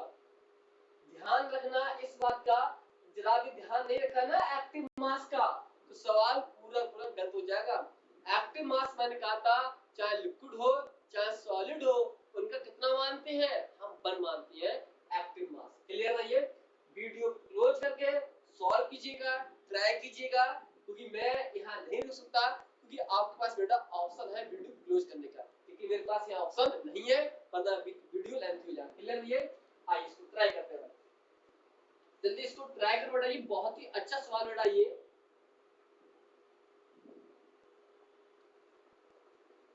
बेटा आगे बढ़ा जाना ये। देखिए बेटा इसमें अब देखिए यहाँ मैं एक एक करके सारी चीज आपको मैं समझाता जाता हूँ। जो चीज पॉसिबल यहाँ हो सकती है सारी चीज हम जानने की कोशिश करते हैं बेटा, ठीक है ना ये। हाँ देखिए बेटा क्या है, अगर देखिए बेटा यहाँ पर हम इसकी कंसंट्रेशन बढ़ा रहे हैं, इसकी कंसंट्रेशन मतलब यानी प्रोडक्ट साइड में कंसंट्रेशन बढ़ा रहे हैं, तो जाहिर सी बात है रिएक्शन अपशिफ्ट कहां पर होगी, यानी कि बैकवर्ड होगी। क्लियर। तो पहला लिखना बेटा हम पर लिखना है ये कि रिएक्शन गोज यानी कि बैकवर्ड डायरेक्शन। सारे पॉइंट बेटा लिखते जाइएगा, ठीक है ये। हाँ कि अगर हम इसकी बेटा कंसंट्रेशन को बढ़ा रहे हैं बेटा, तो रिएक्शन कहां जाएगी, बैकवर्ड की तरफ शिफ्ट होगी। क्लियर है ये। और दूसरा लिखिए बेटा यहाँ पर लिखना the KP and is not change। ये भी पेपर में बोल सकता है कि बताओ अगर हम इसकी वैल्यू बढ़ा रहे हैं तो बताइए कि केपी पे क्या असर पड़ेगा, केसी पे क्या असर पड़ेगा। तो आप बोलोगे कि केपी और केसी विल नॉट चेंज। क्यों? क्योंकि केपी और KC only change with the temperature, ये किसी फैक्टर के साथ चेंज नहीं होते। क्लियर है ये। हाँ इस पॉइंट को ऑलरेडी मैं लेक्चर नंबर 2 में फुल डिफाइन किया था मैंने कि characteristic property of equilibrium constant. ठीक है ये। आइए थर्ड देखिए बेटा यहाँ पर, थर्ड देखिए बेटा यहाँ पर ये सुनिए बेटा क्या है। थर्ड लिखना द अमाउंट ऑफ, बेटा अमाउंट का मतलब है यानी कि मास। अमाउंट का मतलब क्या है यानी कि लिख देना यहाँ पर ये, ऑलरेडी आपको सब पता होगा बेटा, ये ऐसा नहीं है। अमाउंट क्या है बेटा, ये एक मास को बोलते हैं। लिखना the amount of calcium carbonate is increase. Clear. Sir ऐसा क्यों हो रहा है, इसकी वैल्यू क्यों बढ़ रही है। अरे बेटा देखो डायरेक्शन कहां जा रही है, बैकवर्ड जा रही है, यानी पीछे जा रही है। तो अब बेटा क्या होगा, अब जो कैल्शियम कार्बोनेट है इसकी जो अमाउंट है, इसका जो मास है वो इंक्रीमेंट होगा। क्लियर ना ये। अब देखिए अब इनका मास इंक्रीमेंट होगा तो जाहिर सी बात है ये किसी से मिलके बन रहा है ना। किससे मिलके बन रहा है, दीदी से बन रहा है और कैल्शियम ऑक्साइड से मिलके बन रहा है। तो अब देख रहा है इनकी मात्रा क्या होगी, यहाँ पर ये अमाउंट कम होगी ना। तो लिखिए बेटा यहाँ पर ये पानी की, लेकिन द अमाउंट ऑफ, इनसे बाहर क्वेश्चंस आपके एग्जाम में फ्रेम नहीं होता। जितने पॉसिबल केस है ना सारे केस यहाँ पर मैं समझा रहा हूँ, ठीक है ना ये। फिर आप कहीं से क्वेश्चन लगाइए, द अमाउंट क्या है, या बेटा मास बोल सकते हैं, the amount of calcium oxide decrease. ठीक, यानी कैल्शियम जो ऑक्साइड है बेटा, इसकी अमाउंट क्या होगी बेटा यहाँ पर, ये यानी वो डिक्रीज होगी कैल्शियम ऑक्साइड की। और यहाँ बेटा ये है, और यहाँ बेटा Kc और Kp है। यहाँ क्या है बेटा, ये फॉरवर्ड डायरेक्शन। क्लियर? हाँ। और देखिए बेटा, यानी कि फोर्थ पॉइंट का, फोर्थ पॉइंट का बेटा देखिएगा, अब इतना दे दिया पेपर में आपको बच्चे ने। क्लियर? हाँ। अब वो क्या पूछेगा कि बताइए मुझे कि अगर हमने CO2 की कंसंट्रेशन को बेटा, CO2 की जो कंसंट्रेशन है ना, इस कंसंट्रेशन को हमने इंक्रीज कर दिया गया है, तो बच्चा समझता कि इसकी कंसंट्रेशन बढ़ गई है तो इसमें बैकवर्ड जा रही है, तो मतलब क्या, बैकवर्ड जाएगी तो इसकी कंसंट्रेशन बढ़ेगी और इसकी यहाँ कम होगी। तो बेटा ध्यान रखो, कंसंट्रेशन क्या होता है, कंसंट्रेशन मैंने अभी बताया था बेटा आपको। यहाँ देखिए बेटा, सॉरी यहाँ देखिए, कंसंट्रेशन में यहाँ बता रहा हूं बेटा, देखना कंसंट्रेशन क्या होती है बेटा, मोल्स अपॉन वॉल्यूम। इतना दिख रहा है बेटा ये? हाँ दिख रहा है ये। कंसंट्रेशन क्या होता है, moles upon per unit volume. हम जानते हैं कि सॉलिड तुम्हारा वॉल्यूम क्या होता है, हम मानते हैं फिक्स यानी कांस्टेंट, सॉलिड का वॉल्यूम चेंज नहीं।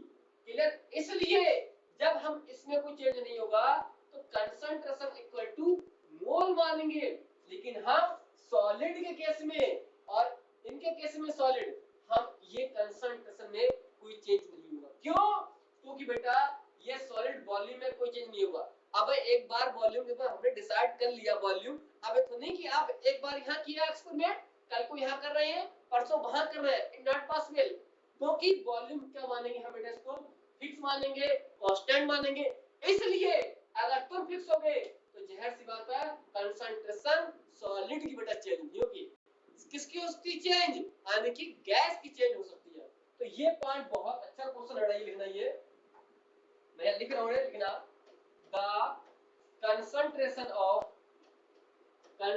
ऑफ कैल्शियम कार्बोनेट बोले या आपको बोल दे कैल्शियम ऑक्साइड इज सेम, कोई भी चेंज कंसंट्रेशन नहीं होगी, चाहे आप सुबह से लेके शाम तक कंसंट्रेशन CO2 की बढ़ाते जाओ या सुबह से लेके शाम तक इसकी कंसंट्रेशन में कितना भी चेंज करो, लेकिन भाईजान ये कैल्शियम ऑक्साइड और कैल्शियम कार्बोनेट ये तो सॉलिड है, इनका वॉल्यूम तो फिक्स है, ये इसलिए कंसंट्रेशन में कोई फर्क नहीं आएगा बेटा।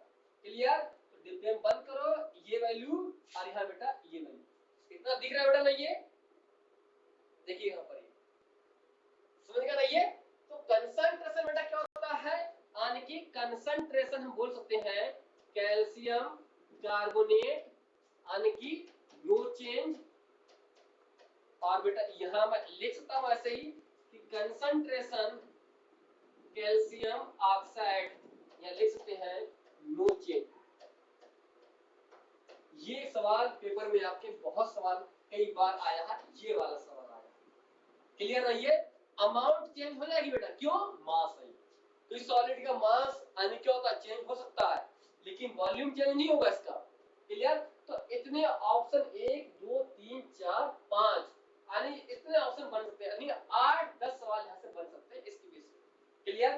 तो एक एक करके बेटा सारे पॉइंट नोट करो बेटा, ध्यान रखना बेटा कि अगर मैंने CO2 की कंसंट्रेशन बढ़ाई है तब इफेक्ट किया है, अगर मैं CO2 की कंसंट्रेशन को मैं डिक्रीज कर देता तो अब ये वैल्यू डिक्रीज होती तो रिएक्शन शिफ्ट कहां पर होती, यानी कि फॉरवर्ड होती, फॉरवर्ड। तो यहां का लिखते फॉरवर्ड लिखते, लेकिन तब भी Kp Kc में कोई चेंज नहीं होगा, क्योंकि ये तो केवल टेंपरेचर के साथ चेंज होने वाले फैक्टर है। दूसरा लिखना, अब क्या बोलेंगे, amount of calcium carbonate increase नहीं होगी, अब डिक्रीज होगी, क्यों, रिएक्शन फॉरवर्ड जा रही है। आप यहां देखिए, amount of calcium oxide is decrease नहीं, इंक्रीज, क्यों, क्योंकि रिएक्शन आगे आ रही है। लेकिन अब बेटा तब भी यहाँ कैल्शियम कार्बोनेट कैल्शियम ऑक्साइड में कोई चेंज कोई परिवर्तन नहीं होगा, क्योंकि सॉलिड का वॉल्यूम बेटा डज नॉट चेंज। क्लियर ना? ये कोई volume are assume as the constant.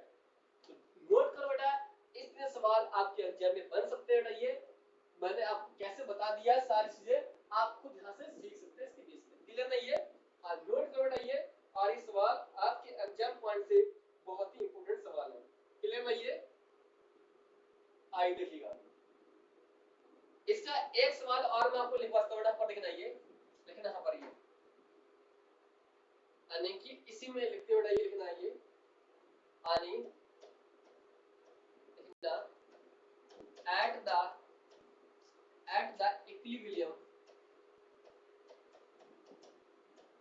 at the equilibrium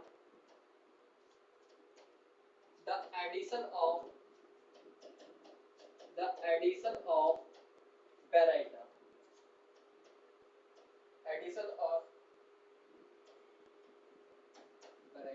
अब बेटा इसको बोलते हैं बेरियम हाइड्रोक्साइड। देन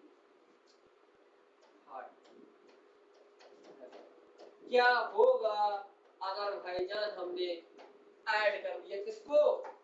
इसको मैंने ऐड कर दिया। याद करो बेटा, याद करो, ये क्या है? ये बेटा एक बेस है। क्या बेस के साथ रिएक्शन कर सकता है? सुबह से लेकर शाम तक पड़ा रहेगा, कभी भी इसको इंड्यूस नहीं कर सकता है। ये बेस हमेशा किसको इंड्यूस कर सकता है? एसिड को पिघला सकता है बेटा ये। तो इसलिए ये जो रिएक्शन करेगा ये दीदी से करेगा। कहाँ है दीदी? ये देखिए बेटा, ये है। इन भैया को टच नहीं करेगा। क्यों? क्योंकि ये एल्कलाइन है, ये एल्कलाइन इनके ऑक्साइड है, यानी बेसिक ऑक्साइड है। जबकि ये क्या बेटा? ये बेटा होती है, मैं यहाँ लिख रहा हूँ बेटा इसको, ये यानी कि ये एसिड नेचर की होती है। एसिड बेस बेटा तहलका मच जाएगा फिर तो बेटा। क्लियर? तो देखिए क्या होगा इसके बारे में, नोट की बेटा इसको। ये इसका नेक्स्ट सवाल बेटा यहाँ पर ये है। क्लियर? हाँ, देखिए अब क्या होगा बेटा, देखिए अब यहां से देखिए बेरियम, अच्छा इसको बेटा यहाँ पर मैंने दो ने लिखा, ठीक है? ये बेरियम ऑक्साइड, और यहाँ बेटा शिफ्ट करके है, किससे शिफ्ट हो रही है? CO2 gas. तो अब बेटा यहाँ से क्या बनेगा, देखिएगा यहाँ से बनेगा बेरियम कार्बोनेट बनेगा। अब प्लस यहाँ से निकल जाएगा पानी निकल गया। अब देखिए बेटा ये क्या है बेटा? बेस, और ये भाईजान क्या है? एसिड। एक कदम ये और एक कदम ये, हाथ मिलाया दोस्ती हुई, और क्या बन गया बेटा यहाँ पर? एक बन गया यानी कि कंपाउंड बन गया। ठीक, और ये क्या बेटा यहाँ पर? ये एक साल्ट हो सकता है, ठीक है ना? ये हाँ, अरे यहाँ से देखना -2 और यहाँ से बेटा +के। क्लियर? हाँ, तो अब ये वाटर यहाँ से निकल गया। अब देखिए ऐसा लग रहा है कि CO2 तुम्हारी वैल्यू क्या हो रही है? कम हो रही है ना? तो नोट करो इसको, ये जब CO2 वैल्यू कम नोट होगी, अब इसको वैल्यू लिखिएगा, इसको यहाँ से।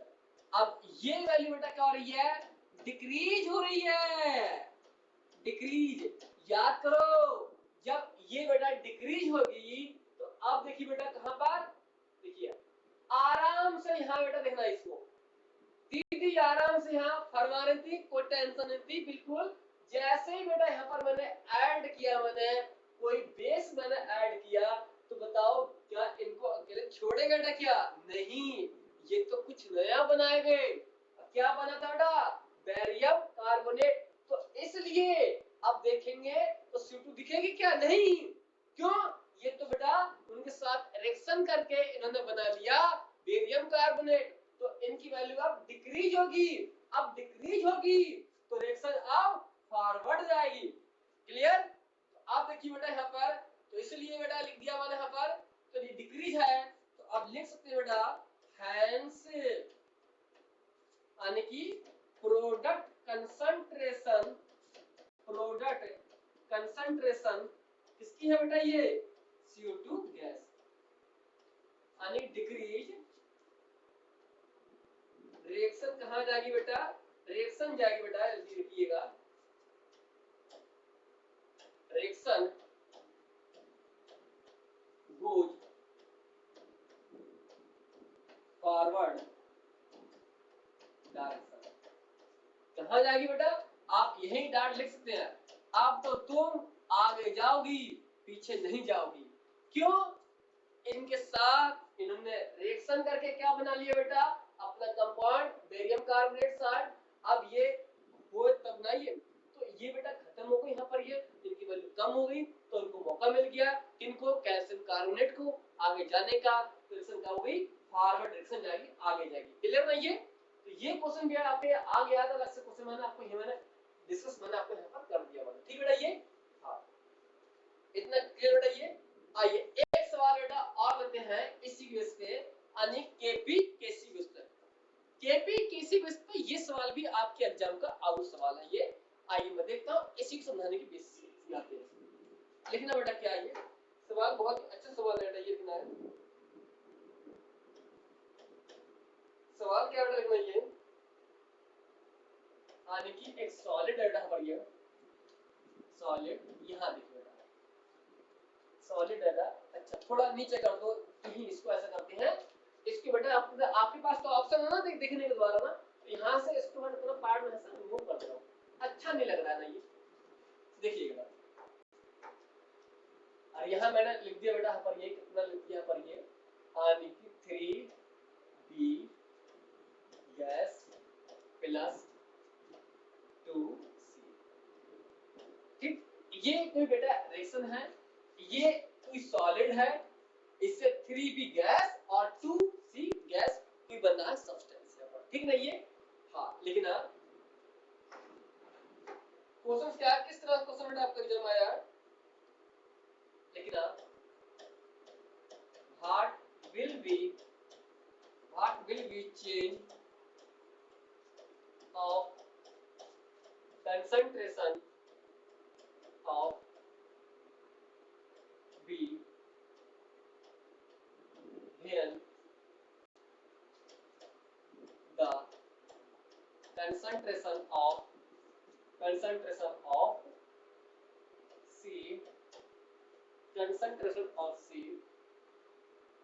concentration of C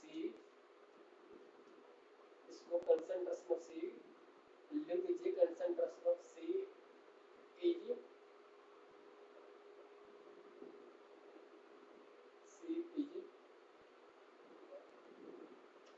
8 टाइम्स, ठीक बेटा ये, हाँ कंसंट्रेशन कितने कर दी माना है, यानी कि 8 टाइम्स कंसंट्रेशन हम लोगों ने कर दी, तो अब कह रहे हैं यहाँ पर जरूरी नहीं पेपर में 8 टाइम्स दे, वो 2 टाइम्स बोल सकता है, 3 टाइम्स बोल सकता है, कोई भी वैल्यू आपके सामने यहाँ बोल सकता है बेटा, ठीक है ना ये, हाँ तो 3 टाइम्स ही कर लेते हैं, पर ज्यादा जा रहा है ये 3 टाइम्स, ठीक ना ये, हाँ कह रहे हैं कि अगर B की कंसंट्रेशन में क्या चेंज होगा अगर हम तुम्हारी कंसंट्रेशन 3 गुना कर दें, इसकी कंसंट्रेशन 3 गुना किया, तो अब बताओ इसमें कितना चेंज होगा, हम जानते हैं अभी मैंने पढ़ाया था मैंने कि केपी हो चाहे बेटा केसी हो, ये बेटा हमेशा क्या होते हैं, ये हमेशा कांस्टेंट रहते हैं, डू नॉट चेंज, कांस्टेंट रहते हैं, कांस्टेंट मतलब यानी कि एक बेटा इनके पास फिक्स वैल्यू है, चेंज होने वाला नहीं है, क्लियर, तो अब लगा दो बेटा, यानी 2 बार लगा दो केसी बेटा, सर केसी क्यों लगाएंगे, क्योंकि बेटा कंसंट्रेशन दिया ना, अगर पार्शियल प्रेशर होता तो हम यहाँ पर केपी लगाते, क्लियर, हाँ देखिए यहाँ पर क्या होगा, लेकिन ना 2 केस यहाँ पर बना रहा हूं मैं, देखिए इसको, ये 2 केस यहाँ पर है बेटा, देखिएगा यहाँ पर यानी कि केसी, बी की कंसंट्रेशन स्टोमैट्रिक 3, सी की कंसंट्रेशन स्टोमैट्रिक 2, अब बेटा ये सॉलिड है, अब बताओ सॉलिड नीचे लोगे क्या, नहीं लोगे ना, क्योंकि सॉलिड का बेटा एक्टिव मास कितना होता है 1, तो इसलिए मैं एक को बेटा टच नहीं करने वाले हैं, आइएगा के सी, यानी कि अब कंसंट्रेशन बी की मुझे पता नहीं है, बी की मुझे नहीं पता है, तो इन्होंने क्या लिया है बेटा पेपर में देखना, यानी सी की कंसंट्रेशन बेटा यानी कि 3 टाइम्स कर दी गई है। बी की कंसंट्रेशन मुझे नहीं पता है क्या होगी, सी की कंसंट्रेशन 3 टाइम्स कर दी गई है, बी की कंसंट्रेशन पूछ रहा है मुझे नहीं पता है तो निकालना पड़ेगा। देखिए बेटा यहाँ पर, तो अब देखिए बेटा यानी कि बी की कंसंट्रेशन मैंने इसको मान लिया बी डैश, और यहाँ बेटा कितनी पावर है ये 3। अब सी की कंसंट्रेशन बेटा कितना किया उन्होंने, यानी कि डबल कर दिया गया है बेटा, सॉरी ट्रिपल कर दिया गया है। तो आओ यहाँ इसको वैल्यू पुट करते हैं, इसकी वैल्यू कितना है बेटा ये, यानी कि 2 है। क्लियर? अब देखिए यहाँ पर हम जानते हैं केसी तुम में तो कोई चेंज होने वाला नहीं है, तुम तो फिक्स हो, तुम्हारी वैल्यू तो इक्वल है। तो बेटा आइए ये वैल्यू, अब जब केसी पहले वाला और लास्ट वाला केसी बराबर होगा तो जानू ये भी बराबर होगा नहीं होगा ना। देखिए बेटा तो देख सकते हैं बेटा यहाँ पर ये यानी कि बी की कंसंट्रेशन यहाँ 3 और सी की कंसंट्रेशन बेटा ये, और इसी तरह बेटा आप इसकी वैल्यू भी पुट कर सकते हैं बेटा यहाँ पर केसी यानी कि बी, और यहाँ बेटा यानी 3 और यहाँ ले सकते हैं 3 सी। क्लियर? आइए बेटा सॉल्व करते हैं इसको, और इसमें तो बेटा कोई चेंज आने वाला नहीं है, ऐसे ही रहेगा, यहाँ भी बेटा कोई चेंज आने वाला नहीं। अब बेटा देखिए इसकी वैल्यू देखना है बी और यहाँ पर 3, बेटा देखना 3 का स्क्वायर करोगे कितना आएगा 9, 3 का स्क्वायर करोगे कितना आएगा 9, तो 9 मैंने बेटा बाहर निकाल लिया, सी का स्क्वायर ऐसे ही रहेगा, कोई टेंशन लेने वाली बात नहीं है, इतना समझ में आया नहीं है। तो अब देखिए बेटा यहाँ पर, यहाँ देखिए आप इससे ये वैल्यू कैंसिल कर सकते हैं ना ये, तो अब हमारे पास ये क्या बचा बेटा यहाँ पर देखिएगा, यहाँ पर बचेगा बेटा हमारे पास यानी कि बी बचेगा, अच्छे से बेटा देखते हैं इसको, ये एक बार देख लोगे कोई दिक्कत नहीं है। अब यहाँ बचेगा बेटा बी डैश और यहाँ बेटा कितना क्यूब और इनटू 9, हमको चाहिए क्या बेटा ये चाहिए ना ये वाली वैल्यू, तो आइए देखिए इसको, तो आप निकाल सकते हो बेटा ये बी डैश और यहाँ बेटा बी और यहाँ 9। क्लियर? आप देखिए बेटा यहाँ वैल्यू कितनी बेटा ये 3 में है ना ये, तो आप ऐसा कर सकते हैं यहाँ वैल्यू यहाँ पर ये यानी 1/3 कर सकते हैं, कर सकते हैं कितना कर सकते हैं 9 1/3। तो आप यहाँ लिख सकते हैं कि जो b की जो वैल्यू है बेटा वो कितनी हो गई b 9 और यहाँ बेटा 1/3 वैल्यू। तो आप लिख सकते हैं कि जो b की जो कंसंट्रेशन है यानी कि b कंसंट्रेशन डिक्रीज बाय 9 3। आप ये लिखो बेटा ये, अगर पेपर में बेटा डिक्रीज बोला है तो आप इस तरह लिखो बेटा, अगर डिक्रीज नहीं बोला है तब आपका आंसर बेटा ये आंसर रहेगा आपका। क्लियर? अरे यहाँ का 3 ज्यादा 3 से कट रहे बेटा, तो यहाँ पावर कितनी आ गई 1/3 मैंने ऐसा लिख दिया है क्योंकि इसके मल्टीप्लाई में मैंने नीचे कर दिया गया, ठीक नहीं है? हाँ, तो इस तरह भी आप डायरेक्ट सवाल यहाँ से कर सकते हैं। अब इनसे बचने के लिए इससे आप क्या कर सकते हैं, डायरेक्ट देखिएगा, डायरेक्ट अगर बेटा देखिएगा हमको केसी बराबर रखना है, केसी बराबर रखना है, क्यों? क्योंकि केसी में कोई चेंज होने वाला नहीं है।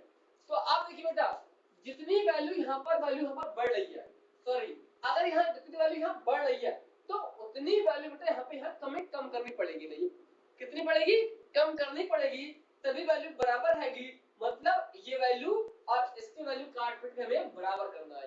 क्लियर नहीं है? तो इस तरह आपको सॉल्व करना है, न्यूमेरिकल ये नोट करो बेटा, ये इस तरह सवाल आता है। क्लियर नहीं है? आइए आगे बढ़े बेटा, ये बहुत ही बेसिक पॉइंट बेटा है आपके, ये सारे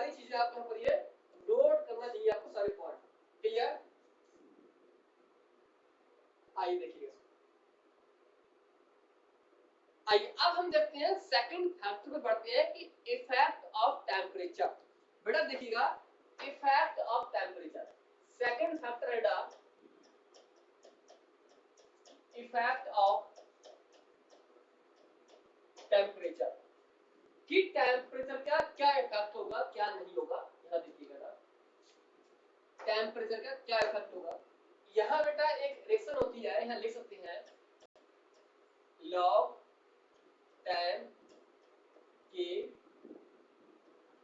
इक्विलिब्रियम टू और इक्विलिब्रियम वन, यहाँ ऐसे और यहाँ लिख सकते हैं डेल्टा एच और यहाँ 2.33 आर और यहाँ लिख सकते हैं 1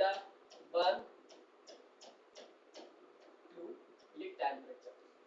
ये रिएक्शन बेटा है आपको चीजें याद आनी चाहिए।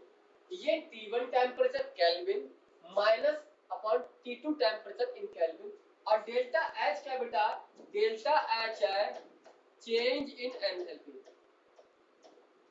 चेंज इन एंथैल्पी कि एंथैल्पी में कितना चेंज है। और R क्या है बेटा R है बेटा एक गैस कांस्टेंट, ठीक गैस कांस्टेंट है और इसकी बेटा है वैल्यू लो बेटा R की वैल्यू पुट करो बेटा हमारा लिखना 8.314 या हम लिख सकते हैं 25/3 25/3 आप ये डाल ले सकते हैं या तो बेटा आप यहाँ डायरेक्ट भी ये भी कर सकते हैं। आप यहाँ से कैंसिल करोगे तो इतना आंसर आएगा तो आप इसको याद कर लो चाहे याद कर लो गैस कांस्टेंट है। अब ये क्या बेटा ये इक्विलिब्रियम कांस्टेंट है ये वाले यानी कि दूसरी रिएक्शन के लिए और ये फर्स्ट रिएक्शन के लिए क्लियर। तो अब हमें जो डेल्टा H होता है बेटा इसका नेचर होता है डेल्टा H। तो डेल्टा H बेटा क्या है पर ये इसके बेस पे अनकी रिएक्शन होती है कि हमें हीट देनी पड़ रही है या हीट देनी नहीं पड़ रही है। वो रिएक्शन का दो टाइप की रिएक्शन होती है, एक होती है एंडोथर्मिक और एक होती है एक्सोथर्मिक रिएक्शन। कौन सी होती है एक एंडोथर्मिक और एक एक्सोथर्मिक रिएक्शन होती है। तो आइए पहले पढ़ते हैं एंडो फिर पढ़ेंगे हम एक्सोथर्मिक रिएक्शन। क्लियर ये इतना नोट करो क्लियर ये बेसिक पॉइंट है ये इक्वेशन है ये क्लियर। हां इतना क्लियर है ये। आइए आगे बढ़ो बेटा ये देखिए बेटा यहां पर सुनिएगा। आइए पहला केस लेक्चर लेना है क्या है फर्स्ट केस बेटा है एंडोथर्मिक।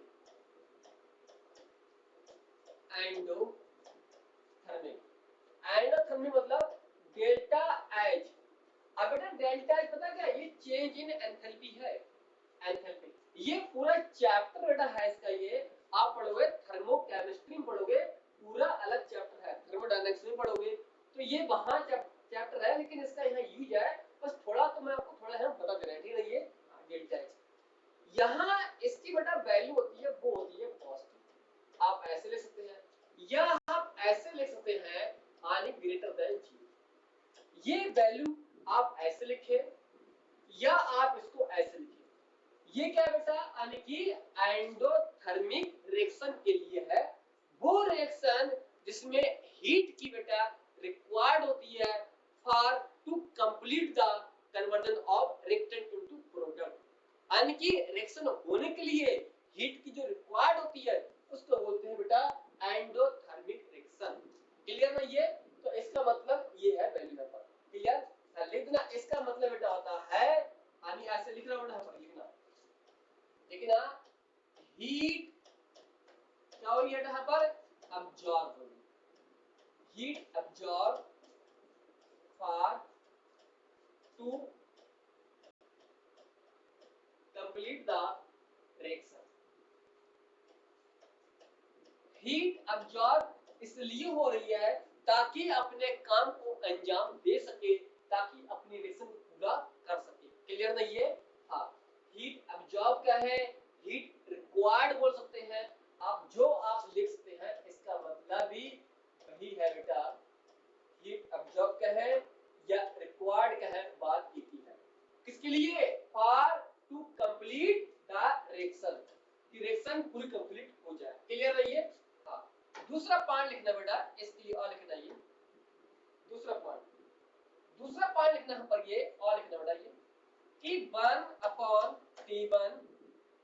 Minus 1/T2। ये जो बेटा वैल्यू होगी ना, ये वैल्यू बेटा 0 से ज्यादा होगी। क्यों 0 ज्यादा तभी होगी, तभी बेटा जो रिएक्शन में जो हीट है ना, वो हीट आपको प्रोवाइड करेगा। क्लियर है ये? तो आप यहाँ लिख सकते हैं कितना, यानी 1/T1 माइनस 1/T2। इसकी जो वैल्यू होगी वो ओवरऑल वैल्यू क्या है बेटा, इसकी पॉजिटिव वैल्यू है। क्लियर है ये? और लिखिए बेटा इसकी वैल्यू ऊपर ये इस तरह आप लिख सकते हैं। और लिखिए बेटा यहाँ पर ये सेकंड लिखना है, इस तरह से लिखना यहाँ पर ये log K2 और यहाँ बेटा K1। क्लियर? इसकी जो वैल्यू होती बेटा ना, वो वैल्यू भी हम बोल सकते हैं यहाँ पर क्या बेटा, ये यानी कि ग्रेटर देन बेटा यहाँ पर लिख सकता हूँ मैं, यानी कि 1 सॉरी 0 लिख सकते हैं। ठीक है ये? तो आप इसको ऐसे लिखो यहाँ पर ये, या आप इसको यहाँ पर ए भी लिख सकते हैं वैल्यू इसकी यहाँ पर ये, सॉरी यहाँ पर इसको 1 लिख लीजिए यहाँ पर ये, यहाँ पर क्योंकि log 10 की वैल्यू कितनी होती है, 1 यहाँ पर 0 होती है ये। और आप इसको ए भी लिख सकते हैं बेटा, लिखिएगा कि log K2 minus log K2 K1 ये वैल्यू लिख सकते हैं। और इसकी बेटा वैल्यू लिख सकते हैं पर ये, यानी कि ग्रेटर देन था। क्लियर? हाँ, आप ये भी लिख सकते हैं, यानी कि जब बेटा ये ऊपर है अभी नीचे है, अब ये K1 है इसको ऊपर जाएगा, किसको जाएगा, माइनस को जाएगा, तो इसलिए मैंने इसको लिख दिया माइनस में, लिख दिया ये वैल्यू। और ये साइन बेटा ये वाला साइन इसका। क्लियर है ये? हाँ। और लिखिए बेटा यहाँ पर ये सारी चीजें आपको पता होनी चाहिए यहाँ पर। ठीक है ये? एक मिनट इसके यहाँ 0 कर लो बेटा, ये 0 कर लीजिए, यहाँ कर लीजिए इसको ये 0 और 0। क्यों बेटा, इसका रूल क्या है, यहाँ देखिए रूल क्या है। log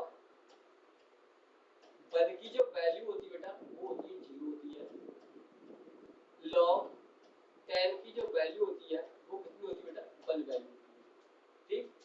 इसी प्रकार आपको फार्मूला लिखवा दूं बेटा मैं, ये एक होता है log a b, इनका फार्मूला होता है बेटा log a plus log b।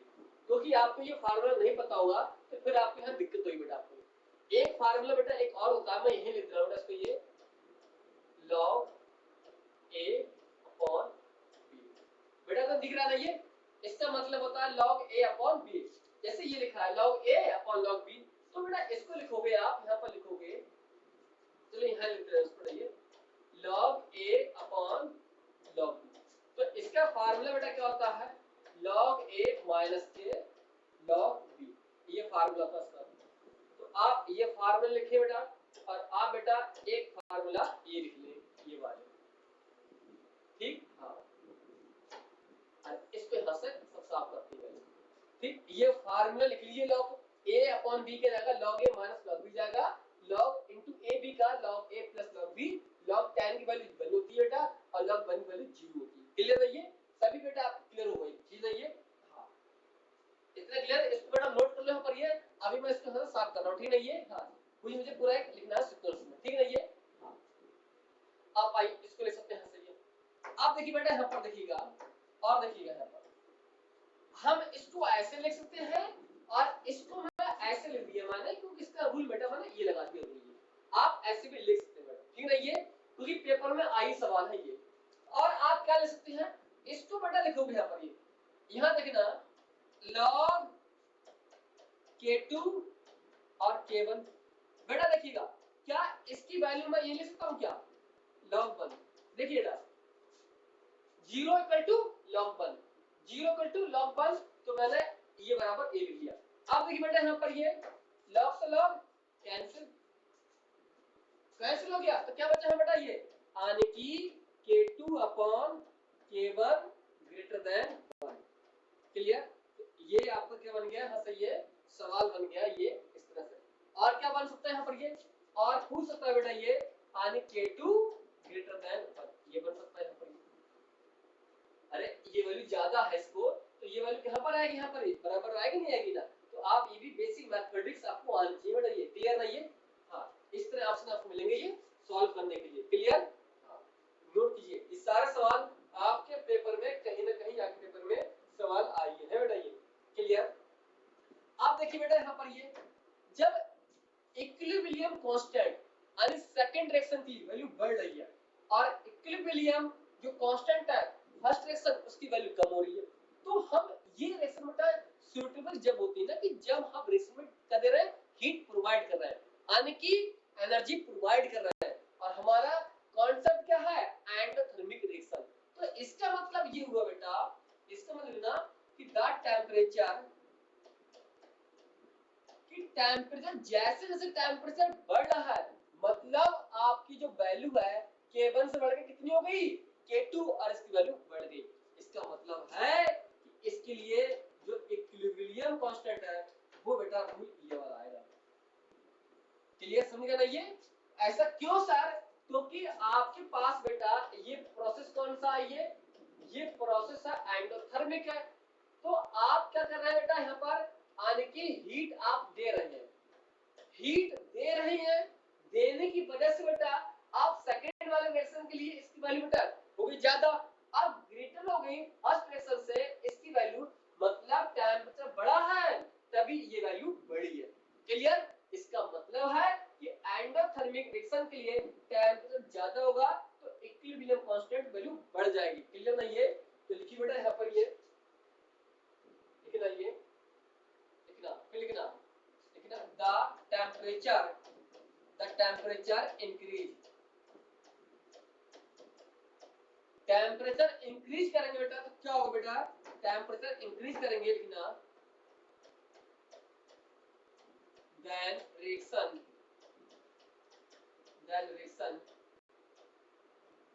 goes to forward direction, forward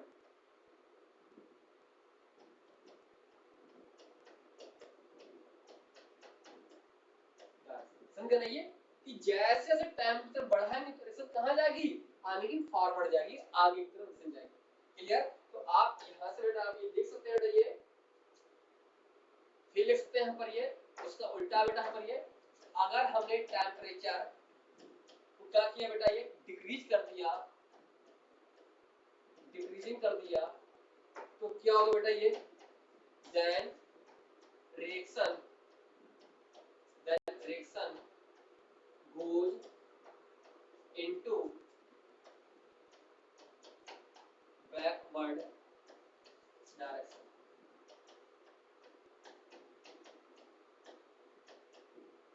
इतना क्लियर बेटा दिख रहा है ना ये?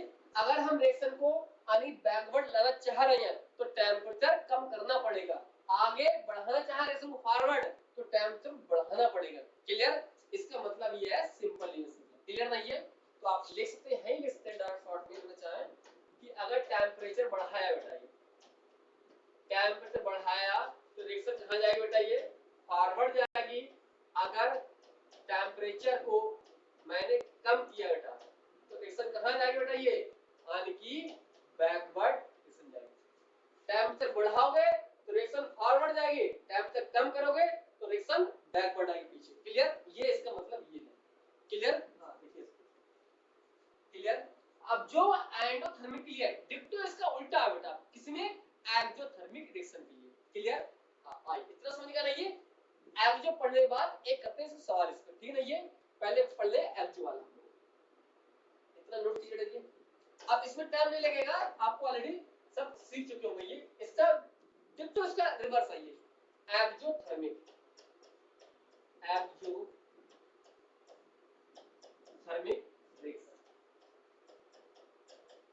बेटा। यहाँ इसकी वैल्यू क्या होती है बेटा, यानी कि लेस देन 0, या बोल सकते हैं इसकी वैल्यू क्या होती है बेटा, नेगेटिव होती है।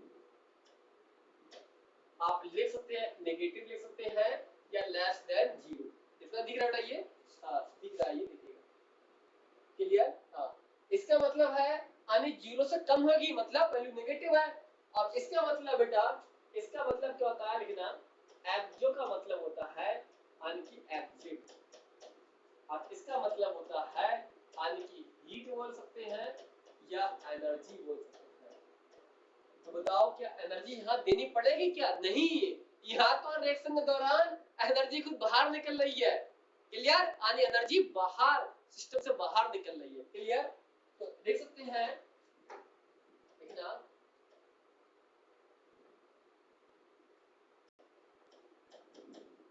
during the reaction the energy is released, energy क्या हो रही है रिलीज। अब हमें देनी नहीं पड़ रही है यानी ताकि रिएक्शन स्टार्ट हो जाए, नहीं अब यहाँ बल्कि निकलेगी रिएक्शन। क्लियर नहीं है? तो ये लिख देना बेटा यहाँ पर एनर्जी क्या बेटा यहाँ पर ये रिलीज हो रही है, मतलब डेल्टा एच क्या बेटा ये यानी कि नेगेटिव है, नेगेटिव। ये सारे सिंबल्स बेटा आपको पता होने चाहिए कि थर्मोकेमिस्ट्री चैप्टर बेटा ये इलेक्ट्रोकेमिस्ट्री है भारी पढ़ोगे ये, और थर्मोडायनामिक्स है कई जगह पढ़ोगे यहाँ पर, ठीक नहीं है? बस यहाँ तक केवल ये इसकी बेसिक पे बस समझा रहा हूँ आपको, ठीक नहीं है? हाँ। अब बेटा उसका उल्टा है, अब देखिए यहाँ देख रहा है यानी कि हम लिख सकते हैं log k2 अपॉन k1। अब इसकी वैल्यू बेटा ये लेस देन 0, 0 से कम करना पड़ेगा, क्यों? आप इसको ऐसे लिख सकते हैं log k2 minus log k1 less than 0। ये देखिएगा ये रूल बताया था मैंने, log a upon log b, तो क्या होगा log a minus log b, ठीक?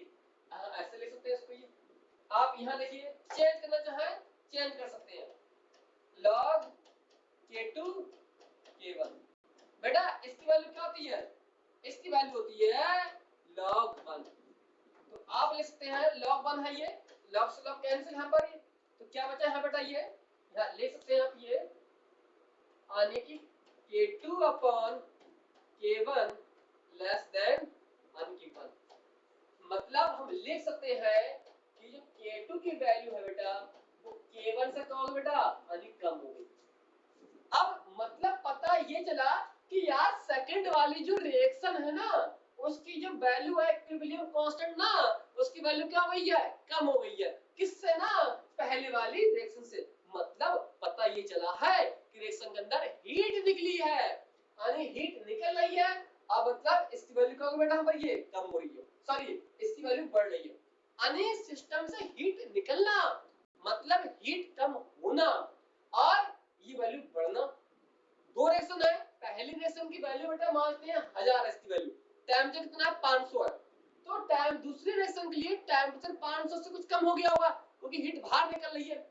लेकिन अब ये जो दूसरी वाली रिएक्शन के की वैल्यू है इसकी वैल्यू अब कम हो जाएगी, ये देखिएगा। तो पता ही चला कि टेम्परेचर के इनवर्स क्या है इक्विलिब्रियम कांस्टेंट। क्लियर? लिख सकते हैं पर ये लिखिएगा कि टेम्परेचर इनवर्स किसके बेटा ये यानी कि इक्विलिब्रियम कांस्टेंट। क्लियर? तो यहां भी बेटा शॉर्ट में लिखना चाहे लिख सकते हैं कि टेम्परेचर बढ़ाओगे तो रिएक्शन कहां पर आएगी बेटा ये अब फॉरवर्ड नहीं जाएगी अब आएगी बैकवर्ड। इसी प्रकार टेम्परेचर को अब कम किया तो अब रिएक्शन कहां पर आएगी बेटा अब आएगी फॉरवर्ड डायरेक्शन, यानी टेम्परेचर बढ़ाओगे तो रिएक्शन अब आगे नहीं जाएगी अब रिएक्शन बैकवर्ड जाएगी पीछे। इसी प्रकार टेम्परेचर कम करोगे तो अब रिएक्शन कहां जाएगी आगे जाएगी, यानी डिटोल पहले बताया था उसका क्या है इनवर्स है रिवर्स है प्रोसेस, ठीक नहीं है? क्योंकि ये क्या बेटा यानी इनवर्स, क्योंकि अब वैल्यू बढ़ी गई बल्कि कम हो गई यहाँ पर। क्लियर? इसकी वैल्यू बेटा क्या होगी यहाँ पर ये यानी कि लेस और ये वैल्यू क्या बेटा ये मोर वैल्यू। क्लियर? ये है कॉन्सेप्ट इनके सवाल का। क्लियर? आप लिख सकते हैं शॉर्ट में ये वैल्यू। क्लियर? लिखना चाहे लिख लीजिए इसको, ये लिखना if temperature increase then reaction is shift to backward direction। कह रहे टेम्परेचर जैसे जैसे बढ़ाओगे बेटा आप टेम्परेचर बढ़ाओगे रिएक्शन कहां जाएगी बैकवर्ड डायरेक्शन में जाएगी, अब दूसरा वाला क्या होगा, if temperature are decrease then reaction is shift to in forward direction, उसका उल्टा कर देना, ठीक, उसको मैं नहीं लिख पा रहा हूँ, ठीक है ये। हाँ आइएगा, अब इसको बेटा मैं एक सवाल करवा रहा हूँ आपको, देखना सवाल क्या है, हमको देखना इसको, ये देखिए ना क्या है यहाँ पर, एक सवाल यहाँ पर है, जैसे ए है और यहाँ बेटा एक बी, ठीक, इसके लिए बेटा जो टेम्परेचर बेटा यहाँ पर है वो है यानी कि 400 केल्विन, और इसके लिए बेटा जो इक्विलिब्रियम कांस्टेंट है फर्स्ट वो वैल्यू है 5 × 10⁴। दूसरी रिएक्शन बेटा एक और है पर ये यानी कि सी, सॉरी यहाँ पर सी से है, और यानी कि ए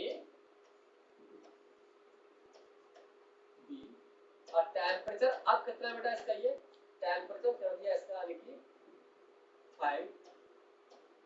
500 केल्विन। अब ये बेटा इसकी वैल्यू है इक्विलिब्रियम कांस्टेंट, इसको बेटा दूसरा कर लो क्योंकि रिएक्शन दूसरी रिएक्शन है ना, इसको दूसरा कर लो इसके लिए, हाँ ताकि ध्यान रहेगा आपको ये, ठीक है ना। रिएक्शन फर्स्ट के लिए T1 टेम्परेचर और K1 का इक्विलिब्रियम कांस्टेंट, रिएक्शन दूसरे के लिए T2 टेम्परेचर है और इक्विलिब्रियम कांस्टेंट K2, इसकी वैल्यू में है लिख लो बेटा कितना है ये 4 × 10⁴, ठीक। अब यहाँ क्या पूछ सकता है, पूछ सकता है find the nature of reaction, यानी कि रिएक्शन क्या एंडोथर्मिक है या एक्सोथर्मिक है, ये आपसे यहाँ पूछ रहा है, बिल्कुल बच्चों वाला सवाल बेटा है, और ये भी सवाल आपके AIEEE का सवाल बेटा आउट सवाल है, ठीक है ना ये। हाँ देखिए बेटा कैसे इसको सॉल्व करोगे, ठीक बेटा देखिएगा इसको, ये आप देखिए बेटा यहाँ पर ये टेम्परेचर क्या बेटा यहाँ पर ये 400, ये कितना है 500 केल्विन, इतना पता है मेरे को यार कि T1 और T2 का जो रिलेशन आएगा वो रिलेशन ये आएगा, यानी कि टेम्परेचर क्या बेटा, टेम्परेचर बेटा यानी कि बढ़ रहा है, टेम्परेचर क्या कर रहा है ये, यानी कि इंक्रीज हो रहा है। आप देख पा रहे हैं बेटा कि T1 से कितना बढ़ गया, यानी कि +100 केल्विन टेम्परेचर बढ़ गया, इतना क्लियर। आप देखिए बेटा यहाँ देखना इसको, यहाँ देखिएगा, यहाँ पता ये चलेगा कि जो K1 है बेटा इसकी वैल्यू क्या बेटा ये ज्यादा है किससे, K2 से, इतना क्लियर। देखिए बेटा यहाँ कितना 5 है, ये 5 है बेटा, ये सेम है तो इस सेम को हम लोग नहीं देखेंगे, ये 5 है और कितना 4, तो K1 ज्यादा है और K2 क्या कम है। पता ये चला कि 100 डिग्री टेम्परेचर बढ़ाया, अरे 100 ऐड करो तभी इतना होगा, 100 केल्विन टेम्परेचर बढ़ाया तो इक्विलिब्रियम जो कांस्टेंट है उसकी वैल्यू कम बेटा ये कम हो गई, देखिए बेटा कितनी हो गई कम यहाँ से, तो इसलिए इनिशियल वैल्यू ज्यादा है और लेटर रिएक्शन यानी सेकंड रिएक्शन की वैल्यू क्या इसकी कम हो गई। तो आप लिख सकते हो बेटा रिलेशन क्या है पर ये कि टेम्परेचर का जो रिलेशन आया बेटा किसका आया यहाँ पर, वो आया यहाँ पर ये यानी कि इक्विलिब्रियम ये वाला, यानी कि टेम्परेचर बढ़ा रहे हैं और ये वैल्यू बेटा क्या आ रही है यानी कि ये डिक्रीज हो रही है, क्यों, दूसरी रिएक्शन के लिए टेम्परेचर हमने क्या किया बेटा, ये दूसरी रिएक्शन के लिए टेम्परेचर बढ़ाया जबकि ये बेटा घट गया, देखिए क्लियर। तो जब इनवर्स किसका होता है बेटा ये, और ये इनवर्स इसका जो आंसर आएगा बेटा वो आंसर आएगा यानी कि एक्सोथर्मिक रिएक्शन, एक्सोथर्मिक रिएक्शन इसका आंसर होगा। और साइन पूछेगा एंथैल्पी का तो लगाएंगे नेगेटिव यानी मतलब लेस देन 0, ये ठोक के आएंगे आंसर। बेटा इतना समझ में आया या नहीं आया, क्लियर नहीं, ये बहुत ही बेसिक फंडा है, ये इतना डिटेल में बेटा बता रहा हूँ कि ये नीट में सवाल कई बार आई सवाल है, नीट के जेईई सवाल अधिकतर आप जब क्वेश्चन लगाओगे गूगल पे सर्च करके लगाओ क्वेश्चन तो वहां इस तरह नए क्वेश्चन मिलेंगे, क्योंकि एनसीईआरटी बेटा ये सब दे रखा है। फर्क ये है कि एनसीईआरटी आपने चीजें अच्छे सीखी है या नहीं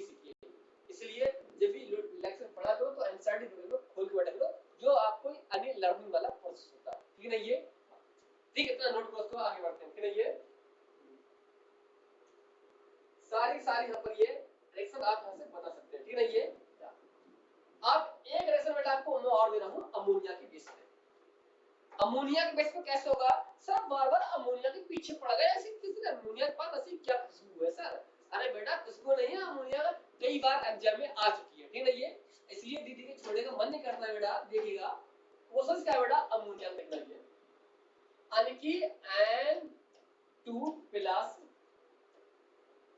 3H2 ये 2NH3 इतना क्लियर बेटा। ये यानी कि 1 mole nitrogen 3 mole hydrogen 2 forms the 2 mole of ammonia gas. बेटा इसके लिए जो वैल्यू दिए ना आपको ना, वो आपको साइन दे दिया गया है। इसकी वैल्यू यहाँ पर यानी कि माइनस के यह दे दिया गया है, यानी कि 200 इसकी वैल्यू यहाँ पर दे दी गई, ठीक है। ये कैलोरी इस तरह से आपको वैल्यू दे दी गई। या हो सकता है पेपर में कई बार आपको वो साइन ऐसा दे दे बेटा, ये कई नीट में सवाल आई सवाल है ये। या हो सकता है आपको वैल्यू लेस देन 0 बोल दे, कोई पेपर में ये साइन भी बन के आ सकता है, यहाँ पर इस फॉर्म में दे सकता है। बच्चा कंफ्यूज होता है यार वैल्यू दी है, वैल्यू कहां पर होगी यार? वो वैल्यू मतलब अब आपको साइन बताना चाह रहा है इसका, या इस फॉर्म में आ सकता है क्वेश्चन आपको। जैसे यहाँ देखिए बेटा, ये